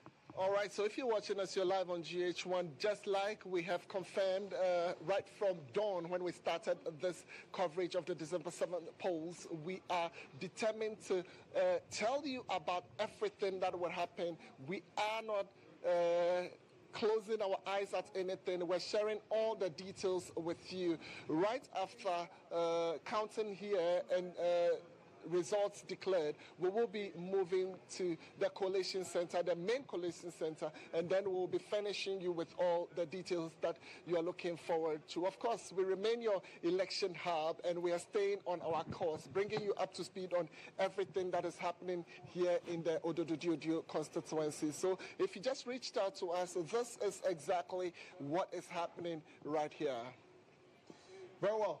Kweku Timing, thank you for bringing us that update in the Odododio constituency. You can see that the counting has already begun in one of the polling stations in that constituency. And of course, I know a lot of people out there are very eager to find out, or eagerly are waiting for the figures to start trickling in. Certainly, Lantime. I mean, as we know, that constituency is quite a key one, yes. Right? So they certainly are. Now we have more reporters stationed all across the country, going to be giving us the latest as it happens from the various constituencies. As we expect that counting has begun in most of these constituencies. There are just a few, as you heard earlier from one of our correspondents within the northern region, where there's been a bit of a delay within that constituency. But generally, here on your election hub, we've got our reporters stationed all across the country to give you the latest as it happens, as counting has commenced at some polling stations and centers across the country.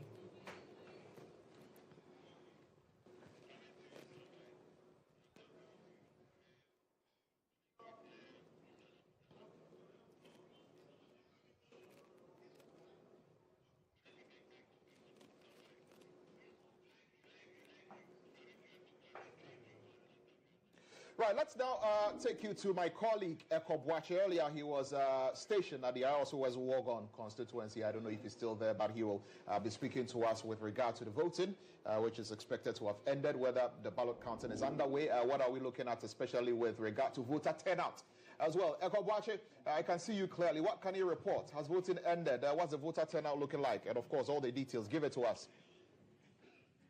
Yes, currently I am at the Ayawaso West Wogon constituency, where voting ended about 31 minutes ago, and the sorting process has gone on, and now the presidential ballots is being counted as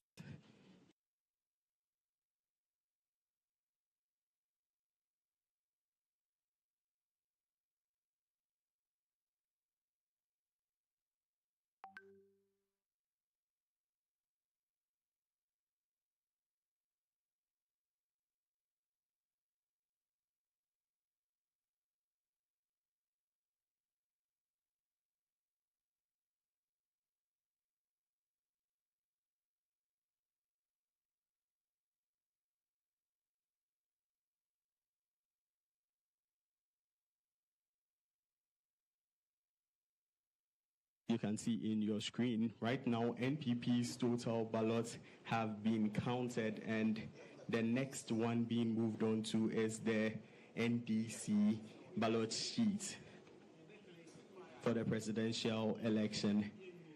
So far, there have been no reports of spoiled or rejected ballots in this polling station because currently there's an announcement being made, and I want to pick that up.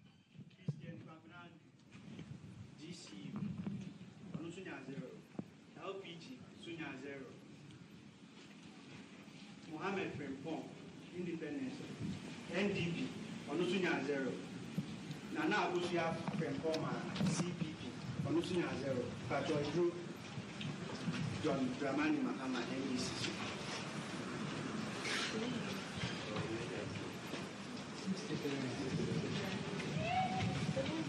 One.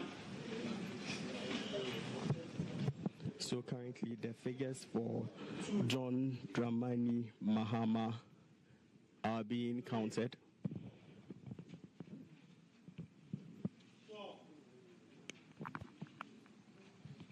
So at this polling station, MPP flag bearer Dr. Mahmoud Baumia had 63 votes in his favor, and John Dramani Mahama of the NDC has his being counted currently. The rest of the candidates on the sheet all recorded 0 as of now. 10, 11,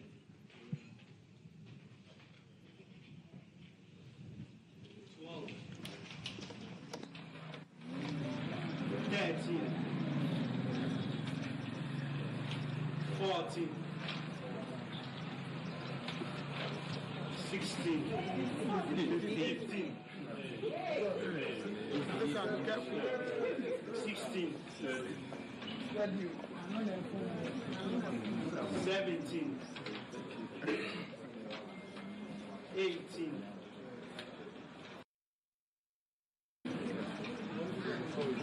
29, 30,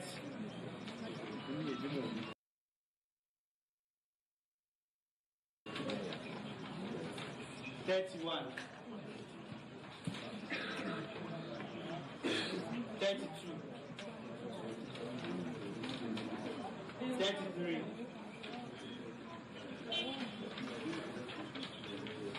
34,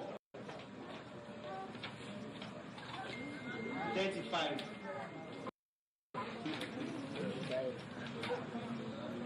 36, 37, 38, 39, 40, 41, 42, 43, 44, 45, 46, 47, 48, 49, 50, 51, 52, 53, 54, 55, 56, 57, 58, 59, 60, 61, 62, 63, 64, 65, total ballots posted voted were 186, and Baumia has scored 63 out of the 186 votes, and as of now Mahama has exceeded the 60. Right, so that's my colleague Eko Boache reporting from one of the polling stations on the Legon campus, Ayawaso West Wogon constituency. He reported earlier that Alhaji Dr. Mahmoud Bamiet's ballot had already been counted, numbering 64. I believe, and yes. Counting is underway, and the ballots that you saw being counted were that of John Dramani Mahama. That is for the presidential election. He's gone past the 64 mark, but this is just one polling station. Just one polling station, so it doesn't really mean anything. Right. And so it'll be interesting to see exactly how that is playing out. But Dr. Adam Bona, you've been here with us throughout. What would you like to say finally before you take leave of us? What I would say, I've already said that, but let me reiterate that the people should just be vigilant. Let's not stay home and be too glued to our TVs. We can always watch TV after here. And so I think people should step out and police the ballots. Now is the face of it, because then if you are not there and the thing is stolen, don't come and blame anybody.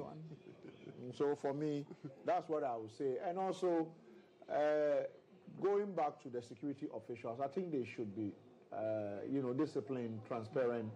And this is the time, hoping that we'll go into the phase of coalition. Once we get into the phase of coalition. But I'm sure by 9-10, some seats would have fallen, so we can go into them. We can discuss them, and if there'll be security challenges, hoping that by 9-10, some of them, I believe that they shouldn't. I hope they wouldn't be, but well, you'll never be able to tell. All right. Yes. Certainly.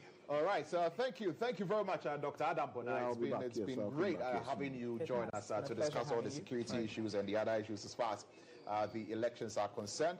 Dr. Adam Bona will be taking leave of us now, but we want to return to the ballot counting, which is underway in various constituencies. Right before we came back to Dr. Adam Bona, we were in Ayawaso West Wogon, where counting was ongoing, and so let's finish that one.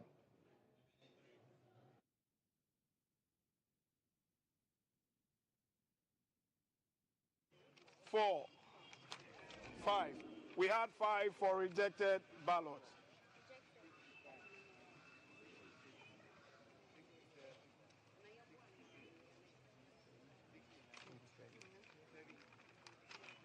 Rejected.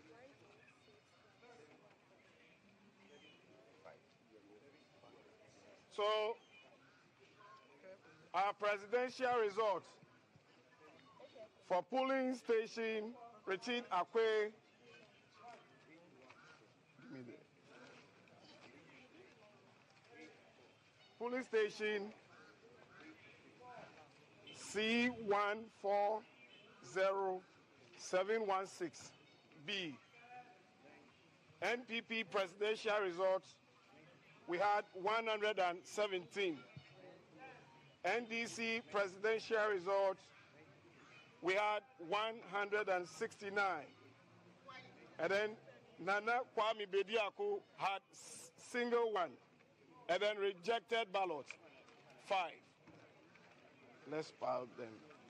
This is presidential. All right, so this is for the presidential at Richard Akwe Memorial number 1B. So you just got the figures for presidential, which is for the presidential MPP 117, NDC 169. Nana Kwame got one vote and 5 were rejected. So yes, that is what transpired here. But they have 9 polling centers here. This is just one out of them, and they are yet to count the parliamentary. So we'll not interrupt them much. We would allow them do the counting of the parliamentary, and then we will share those details also with you. If the camera will pan around, you would see that a lot of people have come in here to observe. They are in here to observe, but they are doing so very calmly, and the police are here in their numbers, also very reserved and calm, just making sure they are all observing. Like we told you early on, at every polling center, the observers are there. So whether they stand in for NPP, NDC, or any other party, they are in there ensuring that they watch for the person's party. But all the rest are beyond the barricade, and they are observing from beyond the barricade. So yes, they are all here. I don't know if I could get closer to anybody in there. How are you doing, sir? I'm doing good, and you? I am doing great, and thanks for the calmness that we are enjoying here. It shows residents of Ododo this time around are very calm. But share with us, I mean, what do you think has caused this improved environment where everybody's relaxed, waiting for counting to go on? Yeah, it is true. The reason why we are all waiting to hear the result is that we can't waste our time for the whole day, and we cannot get any result. For that matter, we are here waiting for the result to be announced before we go out. Can you share with us, you are a voter who has come to observe. Can you just share with us, right from morning, are you okay with how the whole election in this particular constituency has been conducted? Of sure. I'm very, very, very happy that the way the turnout go, I like it that way. And I'm appealing to everybody in the community that we should continue like that. All right. So that's a concern, because later at night there's jubilation after declaration, and sometimes it ends up in chaos. What would you want to advise, especially to the youth, to the young ones who are here? Yeah, I hope my advice to all the youth is that everybody should come. At long as one person will win. And when the person wins, all of us are Ghanaians. So please, I will advise everybody like that, that we should be calm, either you win or lose. Thank you very much. Yes, you can hear from the electorate. They say they are happy. If one person wins, yes. Madam, would you want to add anything? Oh, that's all. That's what my brother has said. Yes, we want peace. When you win, you lose, you lose. That's all. Okay, so you are hearing the electorate. So we'll still all go on and just observe the counting process and see. I see some declarations there. 138. Rejected. 9. Alan, that is movement. 1. So let me repeat again. Akwe, polling station C140716A. Presidential, MPP 152, 152. NPP 152. NDC 138. NDC 138. Rejected, 9. Movement for Change, Alan, 1. That is for presidential. All right. Please, if you can repeat it just again. You mean here you had the MPP winning on this polling station. So just repeat it. All right. So Akwe polling station C1 401716A, NPP 152, NPP 152, NDC 138, NDC 138, Movement for Change, Alan 1, and rejected ballots 9. All right, so you heard how close this is at one polling station. That is Richard Akwe Memorial 1B. You had the NDC winning. Then at just 1C, you have the MPP winning. And it should tell you the closeness of this. It's going to be an interesting contest, and we are here tonight bringing you all the details. As and when declarations are made, we'll be sharing all the details with you. So yes, go ahead and keep observing. Some are still sorting out their ballot papers, and like you can see, this is where we have reached with it. As and when anybody is ready and doing the counting, we will share more details from their side with you.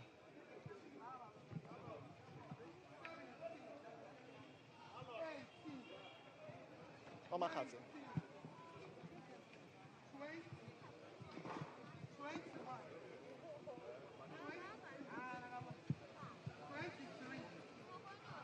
24, 25, 26, 27, 28, 29, 30, 31, 32, 33, 34, 35, 36, 37, 38, 39, 40, 41, 42, 43, 44, 45, 46, 47, 48, 49, 50,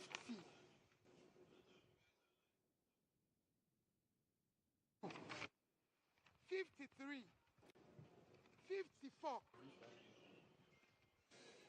Right, so voting is still underway. As you can see clearly, the presiding officer for that particular polling center in the Dio constituency is going on already. We have some updates from a few of the polling centers at that particular collective, polling station, right? There are different stations, at one particular area, and so they would have to count all of them. Kwekutiming has been reporting that there are about 9 of them at this particular place, and so far about 3 or so, have been counted. So the counting is still underway. So what you're looking at on your screen now is from the 72 Ododo constituency. 74, 75. So far, one there. There are quite a number of rejected ballots. There are. I mean, right? some get more rejected ballots. Yes, and we're not hearing of Cheddar. We aren't hearing of him, actually. Surprising. Yeah. Or any of the others. Well, any of the others, yes. Surprising, but not as much.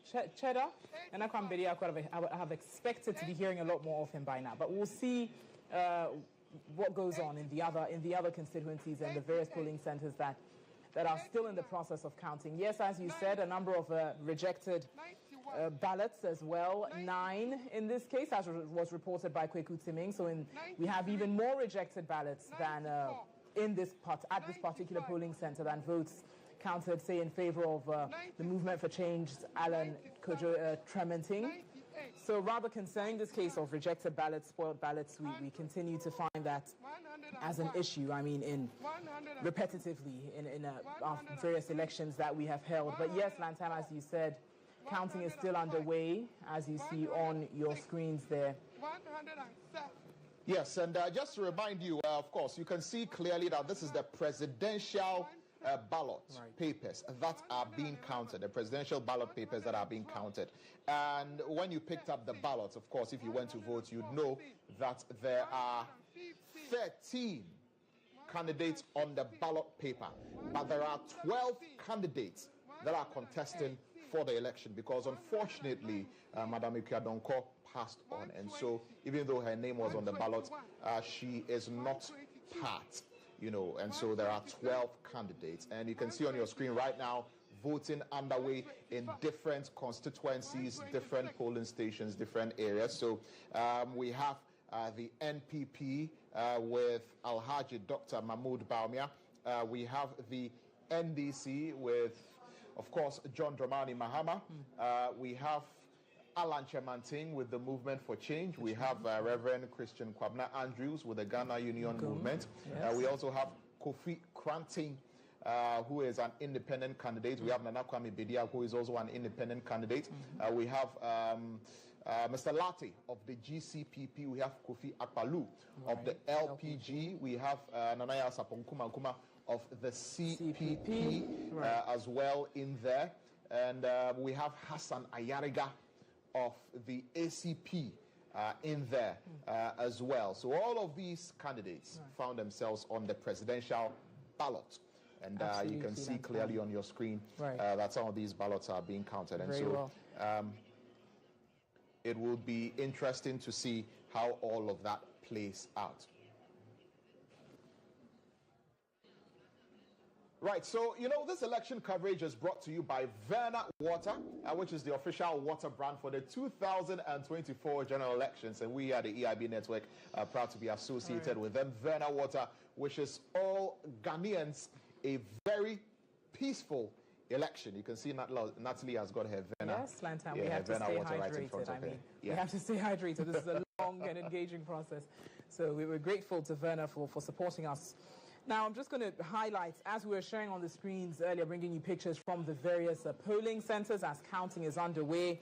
Our reporters have also shared some specific details with us as confirmed, that is, provisional results. Oda, Old Town, Zongo, Presidential in the Eastern Regional. This is provisional. The NPP with 254.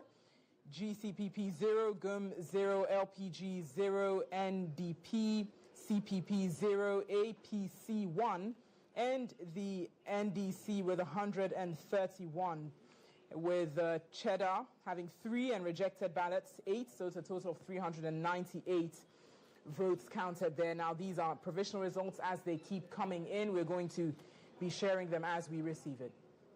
All right, so as counting is underway, we'll take you to where the Peace Council is. There is a press conference. We had mentioned earlier that the Peace Council was going to address the media. So let's take you straight to the area and listen to what the Peace Council have got to say as far as this election is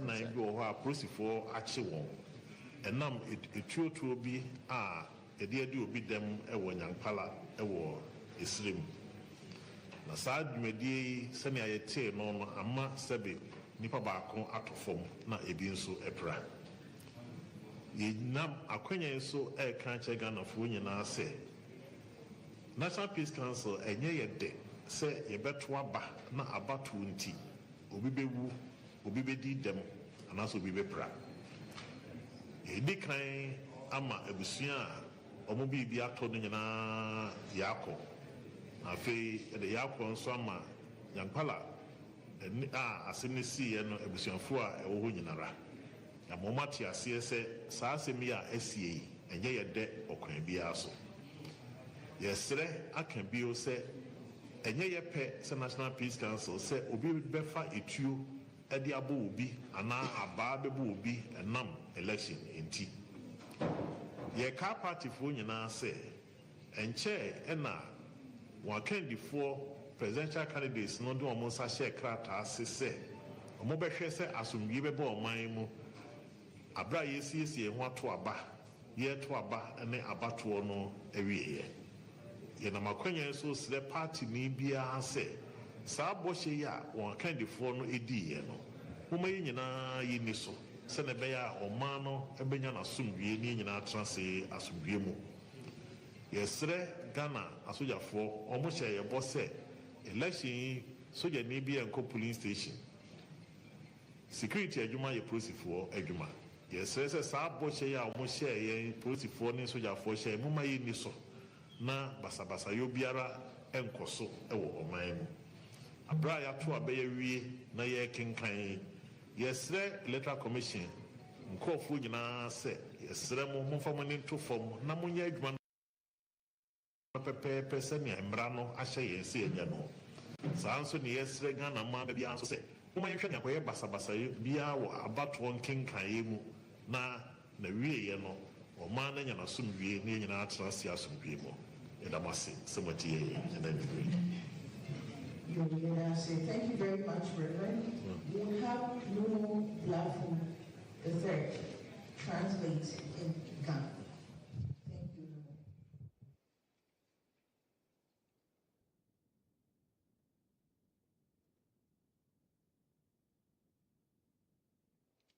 Yo, wonyeme Kadafi travel fani eba baby.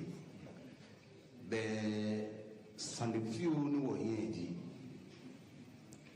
Shanine wonui aketu trago etino.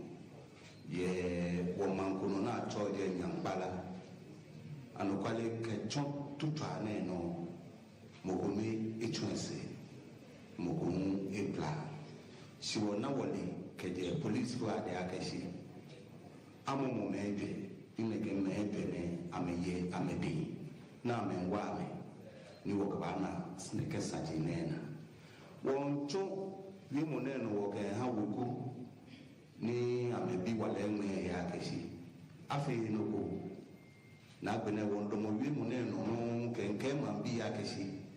Captain Shike, too, ata. One day to a won't pump fame or fight.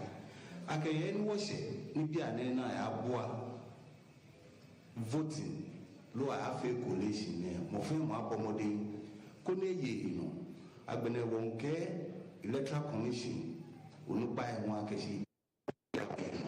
Now, Chumi, Bonisa, naked to enjoy the Baba. Won't kind to say one cashi. 28 November, Nidia Fine, no, I'm a hen yellow, I'm a coming in about Wujin Kumashi. I got a back, no shiking about for ne, I for the twin jolly. Won't buy me fight. I'm a say yellow, won't buy my family fight. I can money, I'm on buy, low Guluna, won't buy a cam in the Bawushi. I'm a way, ni I'm a yin. I won't care Ghana and forces. I can see, I'm a danger, I'm a wushi. I can listen me loa Oshiki na ya phone. Ameka me wo mi ja achame. No won pa me fai. Noni ame wo ameke ame yino. Won ke mo fe mo lo won pa mo fe mo akeshi. Ni ayabua lo ayafe police ni mo fe mo no ba ya je me. Obomode no yo ino koni gidigidiko akaba ni tafrache eke na gbakokuru yaba mo fe mo ira don. Thank you very much, Lord. We'll have Sheikh. Oh, she did it first. She did it. Once it's okay. We'll have Sheikh Arumia Shaibu translating Hausa. Thank you. Jama'a masu sauraron mu a wannan lokaci. Labari wanda ya iso ma National Peace Council da WANEP shine an cafke mutane kamar hudu game da wani harbe-harben bindiga da ya tashi wanda ya sauta kisan wani mutum daya da ya rasa ransa sannan da waɗansu ya ciwo ko suka jikkata. A matsayinmu na National Peace Council mun Allah wadai da irin wannan kisa da an kai kuma da jikkata mutane da an kai sababin wannan zaɓe da an kai. Hakan nan ma namu ta'aziyya zuwa ga dukkan dangi wanda wannan rashi ya shafa ko kuma waɗanda sun kaji ciwo don muna ta'aziyya ga dukkan wanda ya samu wani rauni daga cikin wannan hali. Idan ba za mu manta ba a ranar da an kai zama don a rattaba hannu kan tabbatar da zaman lafiya a tsakanin mabiya shugabannin siyasa daban-daban an dau alkawali dukkansu kowa zai yi nasa kokari ya nasa gudunmawa a cikin duka abin da za a yi a haɓaka a tabbatar da zaman lafiya. Saboda haka nan muna kira ga dukkan magoya bayan dukkan wani kungiya na siyasa kowa ya yi kokari ya yi nasa gudunmawa a cikin yadda za mu iya mu tabbatar da tsarin demokuraɗiyya a cikin wato ruhi da muke yi don mu tabbatar da zaman lafiya. Hakan nan kuma jami'an tsaro musamman ma soja muna son su rike abinda suka lizimta ma kansu ko aka lizimta musu na hanyar tsaro cewa za su yi dukkan abin da ya kamata ba da cewa ba za su yadda a zo da wani soja a inda ake da rumfan zaɓe ba ko kuma ya zo da wani abin harbi a hannunsa. Ƙarshe National Peace Council tana kira ga ita jami'an da ke dauke da batun zaɓe ta duk abin da za ta ɗauka na mataki don ta inganta aikin zaɓe wanda kuma zai ƙare kuma akan gaskiya da adalci. Assalamu alaikum. Thank you very much, Sheikh Shaibu. We will have Madam Joanna Opare translating over. Right, so that's the National Peace Council addressing the media. Of course, they took turns to address the media in different languages. But if I heard the chairman of the Peace Council and when we connected, he was talking about some observations that the Peace Council had made, right? And we're continuing to urge the military to stay away from the polling stations if they've not been called to the polling stations by the Election Security Task Force. Made by Dr. Adam Bona as well. So just rehashing that, and there being no need really for the military to be at any of those polling stations unless it is very much necessary. So Lantam, we have kick-started our election night right here on EIB, and we are your election hub. It's been an absolute pleasure really bringing you this. We're going to be handing over to our colleagues for the next shift. That's Sewa Amehia and Joshua.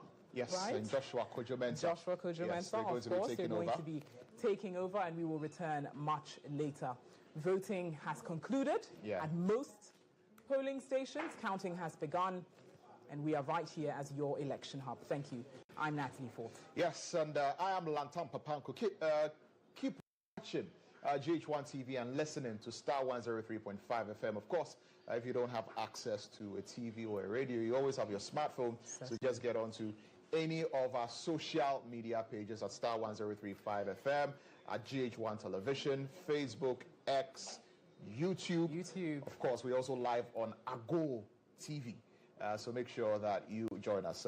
Like Natalie told you, Joshua Kojomensa and Sewami here take over. We'll be right back.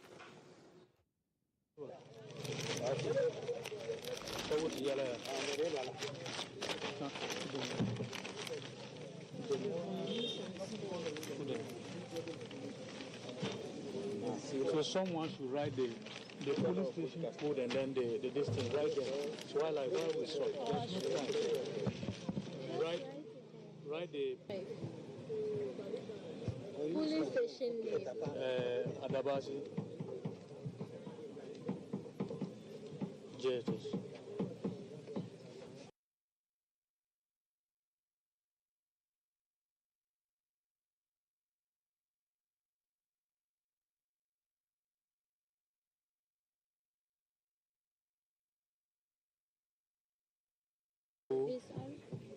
RO 50507. That's it. Precise. Okay, after that you do it. This one is what? Sorry. Turn it. This one used. Unused or spoiled. Those ones are two. Okay. Unused. This stroke spoil.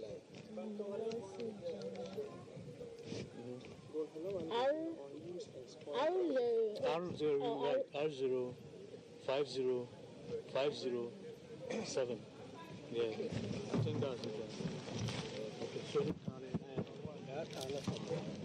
we are going to. You are beginning counting. Okay. We are counting for NPP. Accounting for NPP. Okay. There's someone to hold them. It's like there's a 10% of one. So We are counting, okay? For NPP. Independent. Where's the independent? It's one. It's what? Independent. Single one. Right one. Operating is here. Independent. This is it. The people here want to know what is happening. So you just say one. Number 12. They are not this.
$27, $28.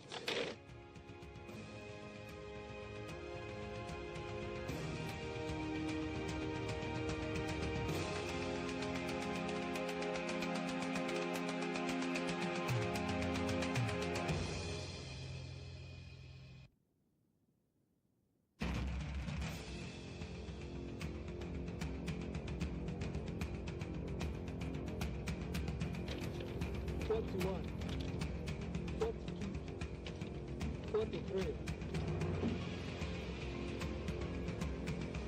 $44, $45, $46,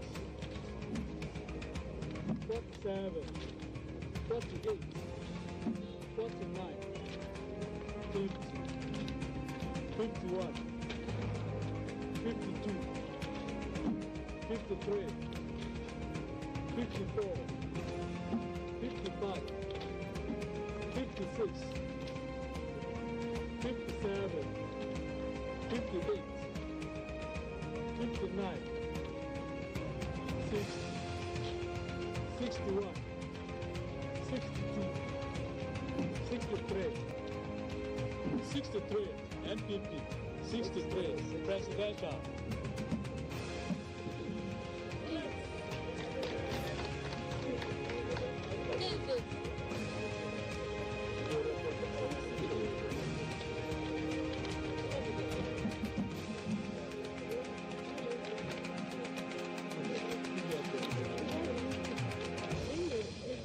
Get one of the district presidential.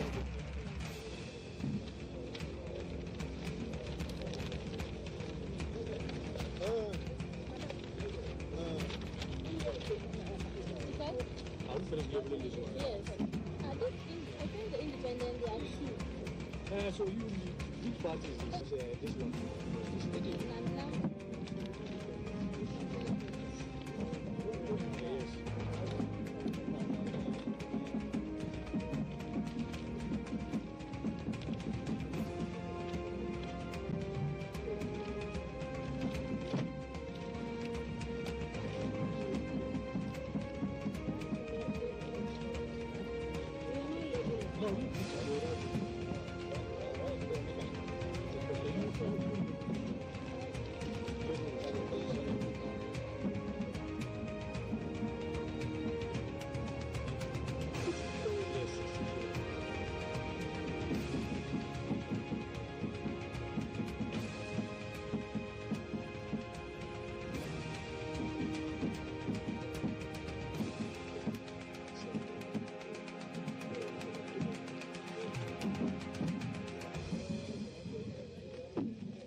6, 7, 8, 9, 10, 11, 12, 13, 14, 15, 16, 17, 18, 19, 20, 21, 22, 23, 24, 25, 26, 27, 28, 29, 30, 31, 32, 33, 34, 35, 36, 37, 38, 46, 47, 48, 49, 50, 51, 52, 53, 54, 55, 56, 57, 58, 59, 60, 61, 62, 63, 64, 65, 66, 67, 68, 69, 70, 71, 72, 73, 74, 75, 76,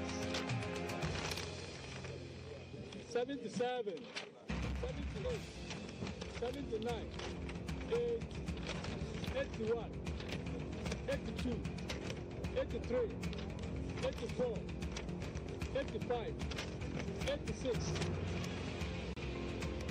87, 88, 89, 90, 91,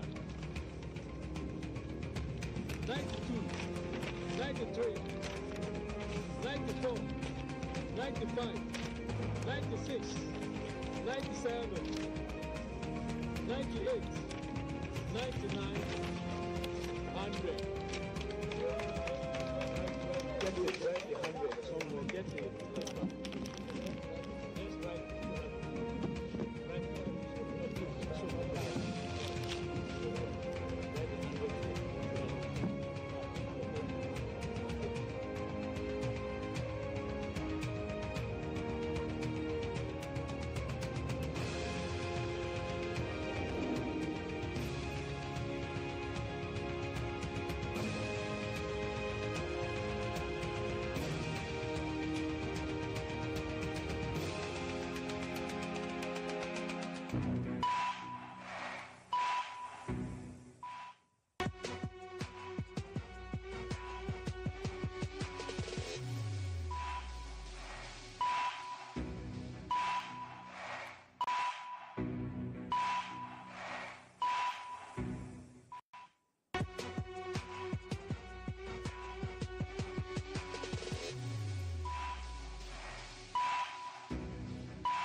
Well, hello there, good evening. You're welcome to our election night here on GH1 television. We're also live on Star 103.5 FM, and this is your election hub.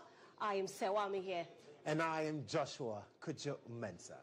Now, as the moment of truth beckons, anxiety rises and falls with tension.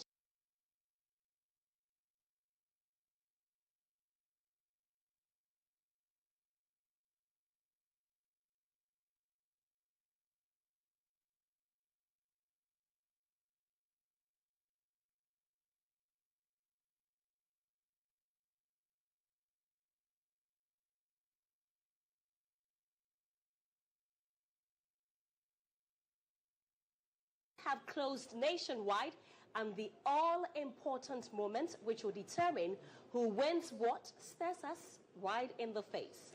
A crucial moment where victors will be crowned and the vanquished will frown. Now, sorting has begun. Today, it's been 10 solid hours of voting, misunderstanding at some polling centers, accusations and counter-accusations, pockets of violence, and sadly, at least one life was lost. Will the wind of change blow stronger than the thumping of the elephant? Well, we await. Once again, you're welcome to our continuous coverage of the 2024 presidential and parliamentary elections. Remember, we are with you till the last ballot is counted, winners declared, and the oath of office sworn. This is your election hub on EIB. We're live on GH1 television, also live on Star 103.5 FM, and very much active on social media at GH1 TV, on Facebook, on X, as well as on YouTube. So do not just get interactive with us via our social media platforms, because tonight is all about you and me, and also getting the right figures to you. I am Joshua Kujo-Mensah once again, and tonight I'm here with... I'm Sewami here. Don't go anywhere. We'll be with you shortly.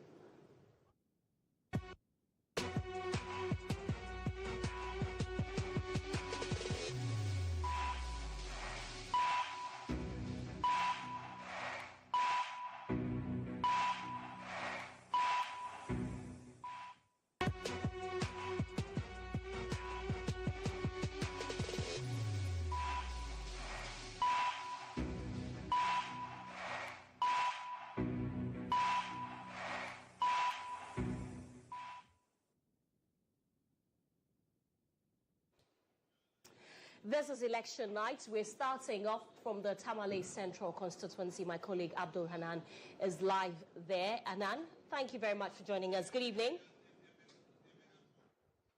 Good evening, Sewa. Yes, Hanan, what do you...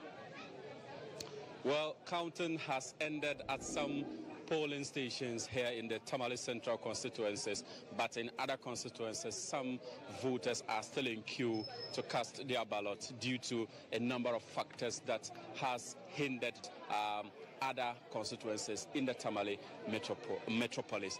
But in some parts of the Tamale South constituency, voting has ended, and in some instances, the results have been declared in some centers. But here at the TB Hollywood, with the various political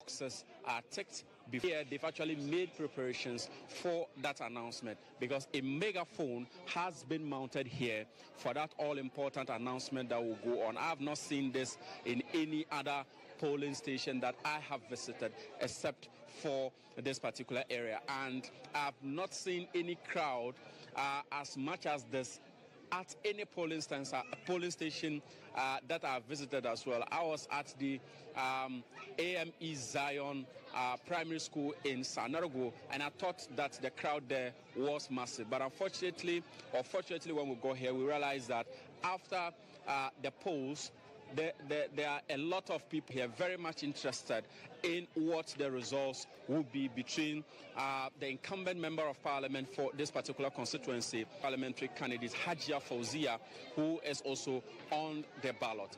But these people are patiently to see how they are yet to be made. Polls has ended. You are still here. So tell us, you're live on GH1 television and Star FM. Why are you still here? Okay. So did you vote, and how satisfied are you with the process since morning till now? Please, everything go well. Like nobody is... Of this lady, brother, and your little sister. Okay, so you are waiting to hear the final results. You voted here as well. So how? Well, I voted over here. Okay, at the other polling station. But why are you interested in this particular polling station? I'm here for John Mama. Okay. Parliamentary candidates. The people are still including some first-time voters as well. I encountered quite a number of them who also shared their perspective voting. So there's one particular gentleman here as well. Let me quickly engage him. So what are you also still doing here? Counting has ended. Let me call you back, Ralph. As a citizen and not a spectator, I am here to be vigilant for whom I voted for. So that is very simple for what I have to say. Okay, so let me pick your thought as well. Why are you still here? I just want to make sure that counting is over before I move out of here. I want to make sure that my vote is counted. That's what I want. Okay, so what do you anticipate would happen at the end of what they are doing over there? It appears they are still tallying what the results are. The one that I voted for, that is John Mahama. He becomes victorious in this election. All right. It appears quite a number of National Democratic Congress supporters here who are trying to ensure that their votes is counted. Quite a lot of young ladies as well who are here. A lot of minors that I've also seen who are also there. You see, they are all happy, trying to cheer up whoever would emerge victorious here. We do not know who would emerge victorious, but the electoral officers are still here together with the agents. I've seen the APC party agent as well. I don't know whether there's a parliamentary candidate there, even though I didn't see any, but I'm sure that he is, policing the presidential results rather in favor of Dr. Hassan Ayaraga. So this is what is currently happening here at the BT Hollywood polling station in Sabunjira, which is in the Tamale Central constituency. So that's my call. Also seeking for the results will probably be ready for announcements because it's their votes, for the want of a better word. Exactly. Joshua, who do you have? That area today, unfortunately today, but what is currently the state there? Then we'll get into the matter in terms of what truly transpired there.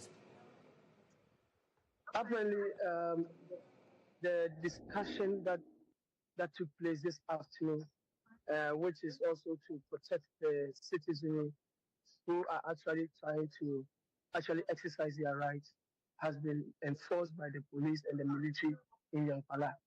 In that process, the entire incident actually disrupted the process.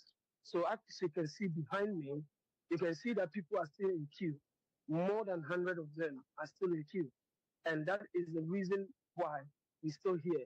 A few areas have also had the same issue and challenge because in UDS campus, where the problem actually erupted from, and all the way got into the Yankala township, where the shooting incident took place, those areas all are yet to actually finalize the process.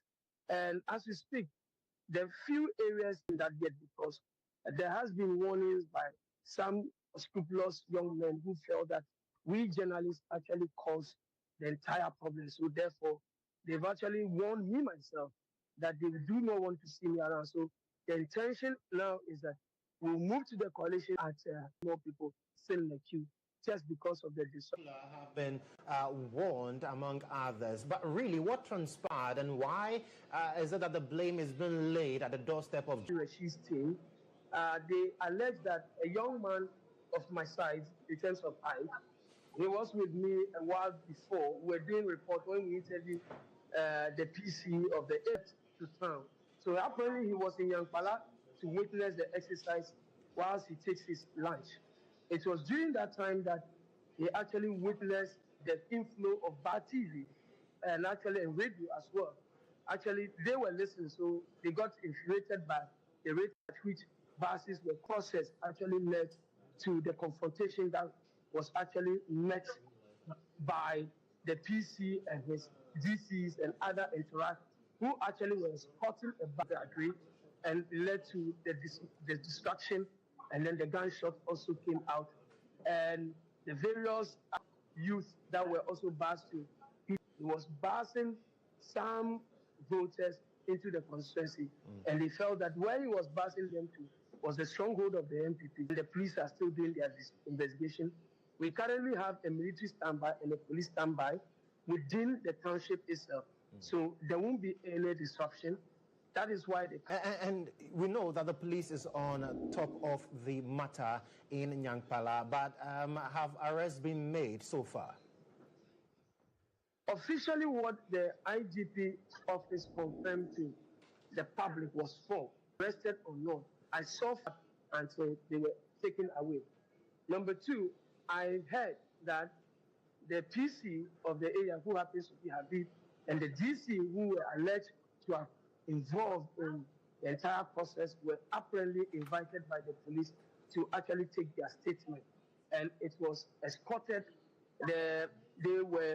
Those individuals who were invited were actually escorted by the police commander himself with his men that came up with the military all the way to Tamari, just to prevent that may arise as a result of that. And that people are still in the queue because, of course, even though polls close at 5, in the queue before 5 to vote. A statement of the confirmed arrest of 4 persons in region. Strongest terms. Okay, I'll come back. Agree. Okay, sir, do you have any concerns too? I don't. Second the motion. Yes, I second the motion. But why do you second the motion? Why? Because it can be confronted over there and just will be taken away from you. So we don't want that curiosity to happen or something of that nature. So if authorities are listening from that's who happens, then they all move together. Heaven will break loose. Or what? Heaven will break loose. You mean angels will come down? I don't know if it's Satan and his people will come. I don't mind. Please, we are dead. Don't disturb us. Sir, no me abo your concerns feel me ya no. Abolo won ko ke be wa ka ka kan ye wona mo ne wi ni. She me ko ke balota ko ya keke nya mi efu. Wona she me ko e dire ni sani ya me bela. Wa fi na nya ye do na kan. Tonye. Da bi bien wo so wa o shi boku. Wona ni wo to no justice, peace. So it's a little bit chaos at all. If the new council was going to go into the night, provision was to be made for lighting system good enough so that everybody will see the process and know what is going on. It's true there are agents watching up. 152, 136, 134, 152, 136, 134, 150, 155.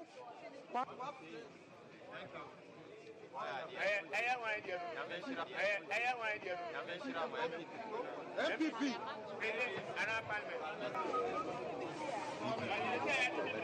MPP 1, rejected ballot 3. Yeah. Rejected ballot 3. Yeah. So at the end of the poll,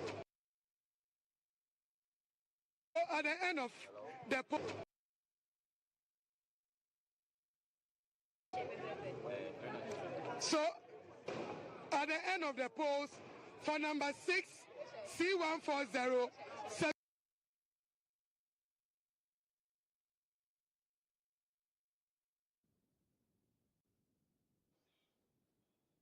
Right, so that supposed to be done. And so that is why you have seen them here in their numbers. Some of them are dancing, some of them are also jubilating because they have picked signals that their favorite MP, Muntaka Mubarak, and so much as here,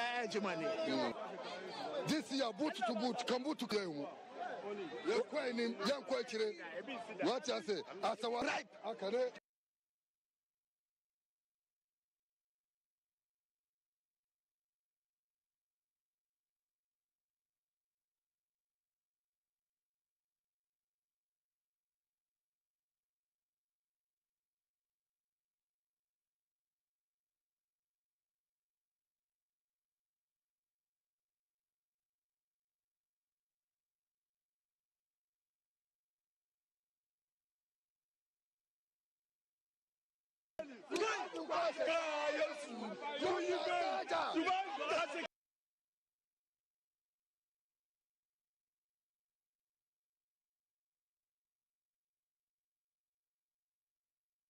Constituency, the Muntaka supporters are jubilating. Currently, we have gotten some of the figures.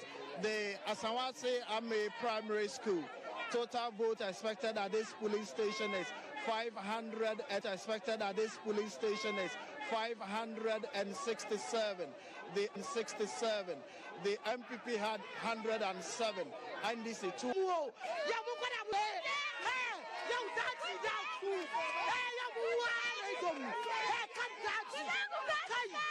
So this lady here tells girls, she can't speak Chi, she can't speak English, so she would speak Hausa. So she can't speak English, so she would speak Hausa. So she spoke Hausa. So she spoke Hausa. So they are very excited here. Collation has not been done here. Excited here. Collation has not been done here. The empty to have a feel of the results. So that is what the results. So that is what.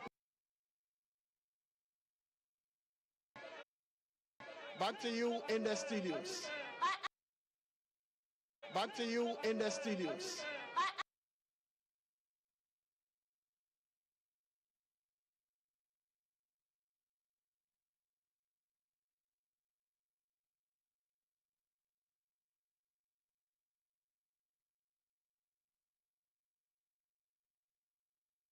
At all, immediately post closed, there was an announcement or statement that was released by the NDC asking all their supporters to mass up at collation centers to protect and monitor the counting of the ballot. I'm going to cross over very shortly to my colleague Emmanuel Ejabing, who is going to give us a graphical presentation. A graphical presentation,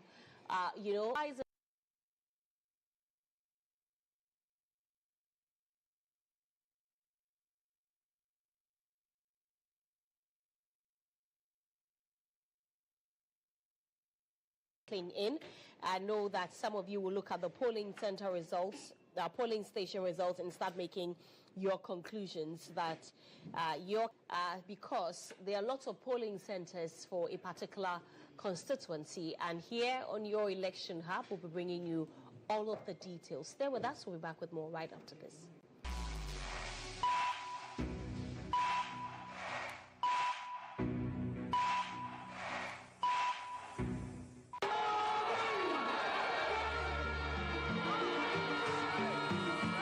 Months of campaigning. It is going to be free and fair. To bring violence, we are going to actually apply in equal measure. So yes, we are prepared. I must be frank. We are prepared to face them.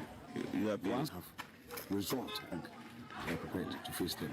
You have once have resort to vote for the national to make sure the will of the people. National to make sure the will of the people prevails. This man was the military officer in a police station, but there will be some military officers. So I don't think anybody will come. Oh, Miss Sorry, 1 o'clock in best here.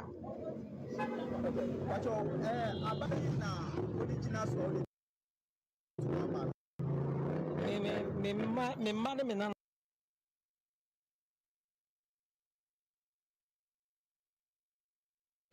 but me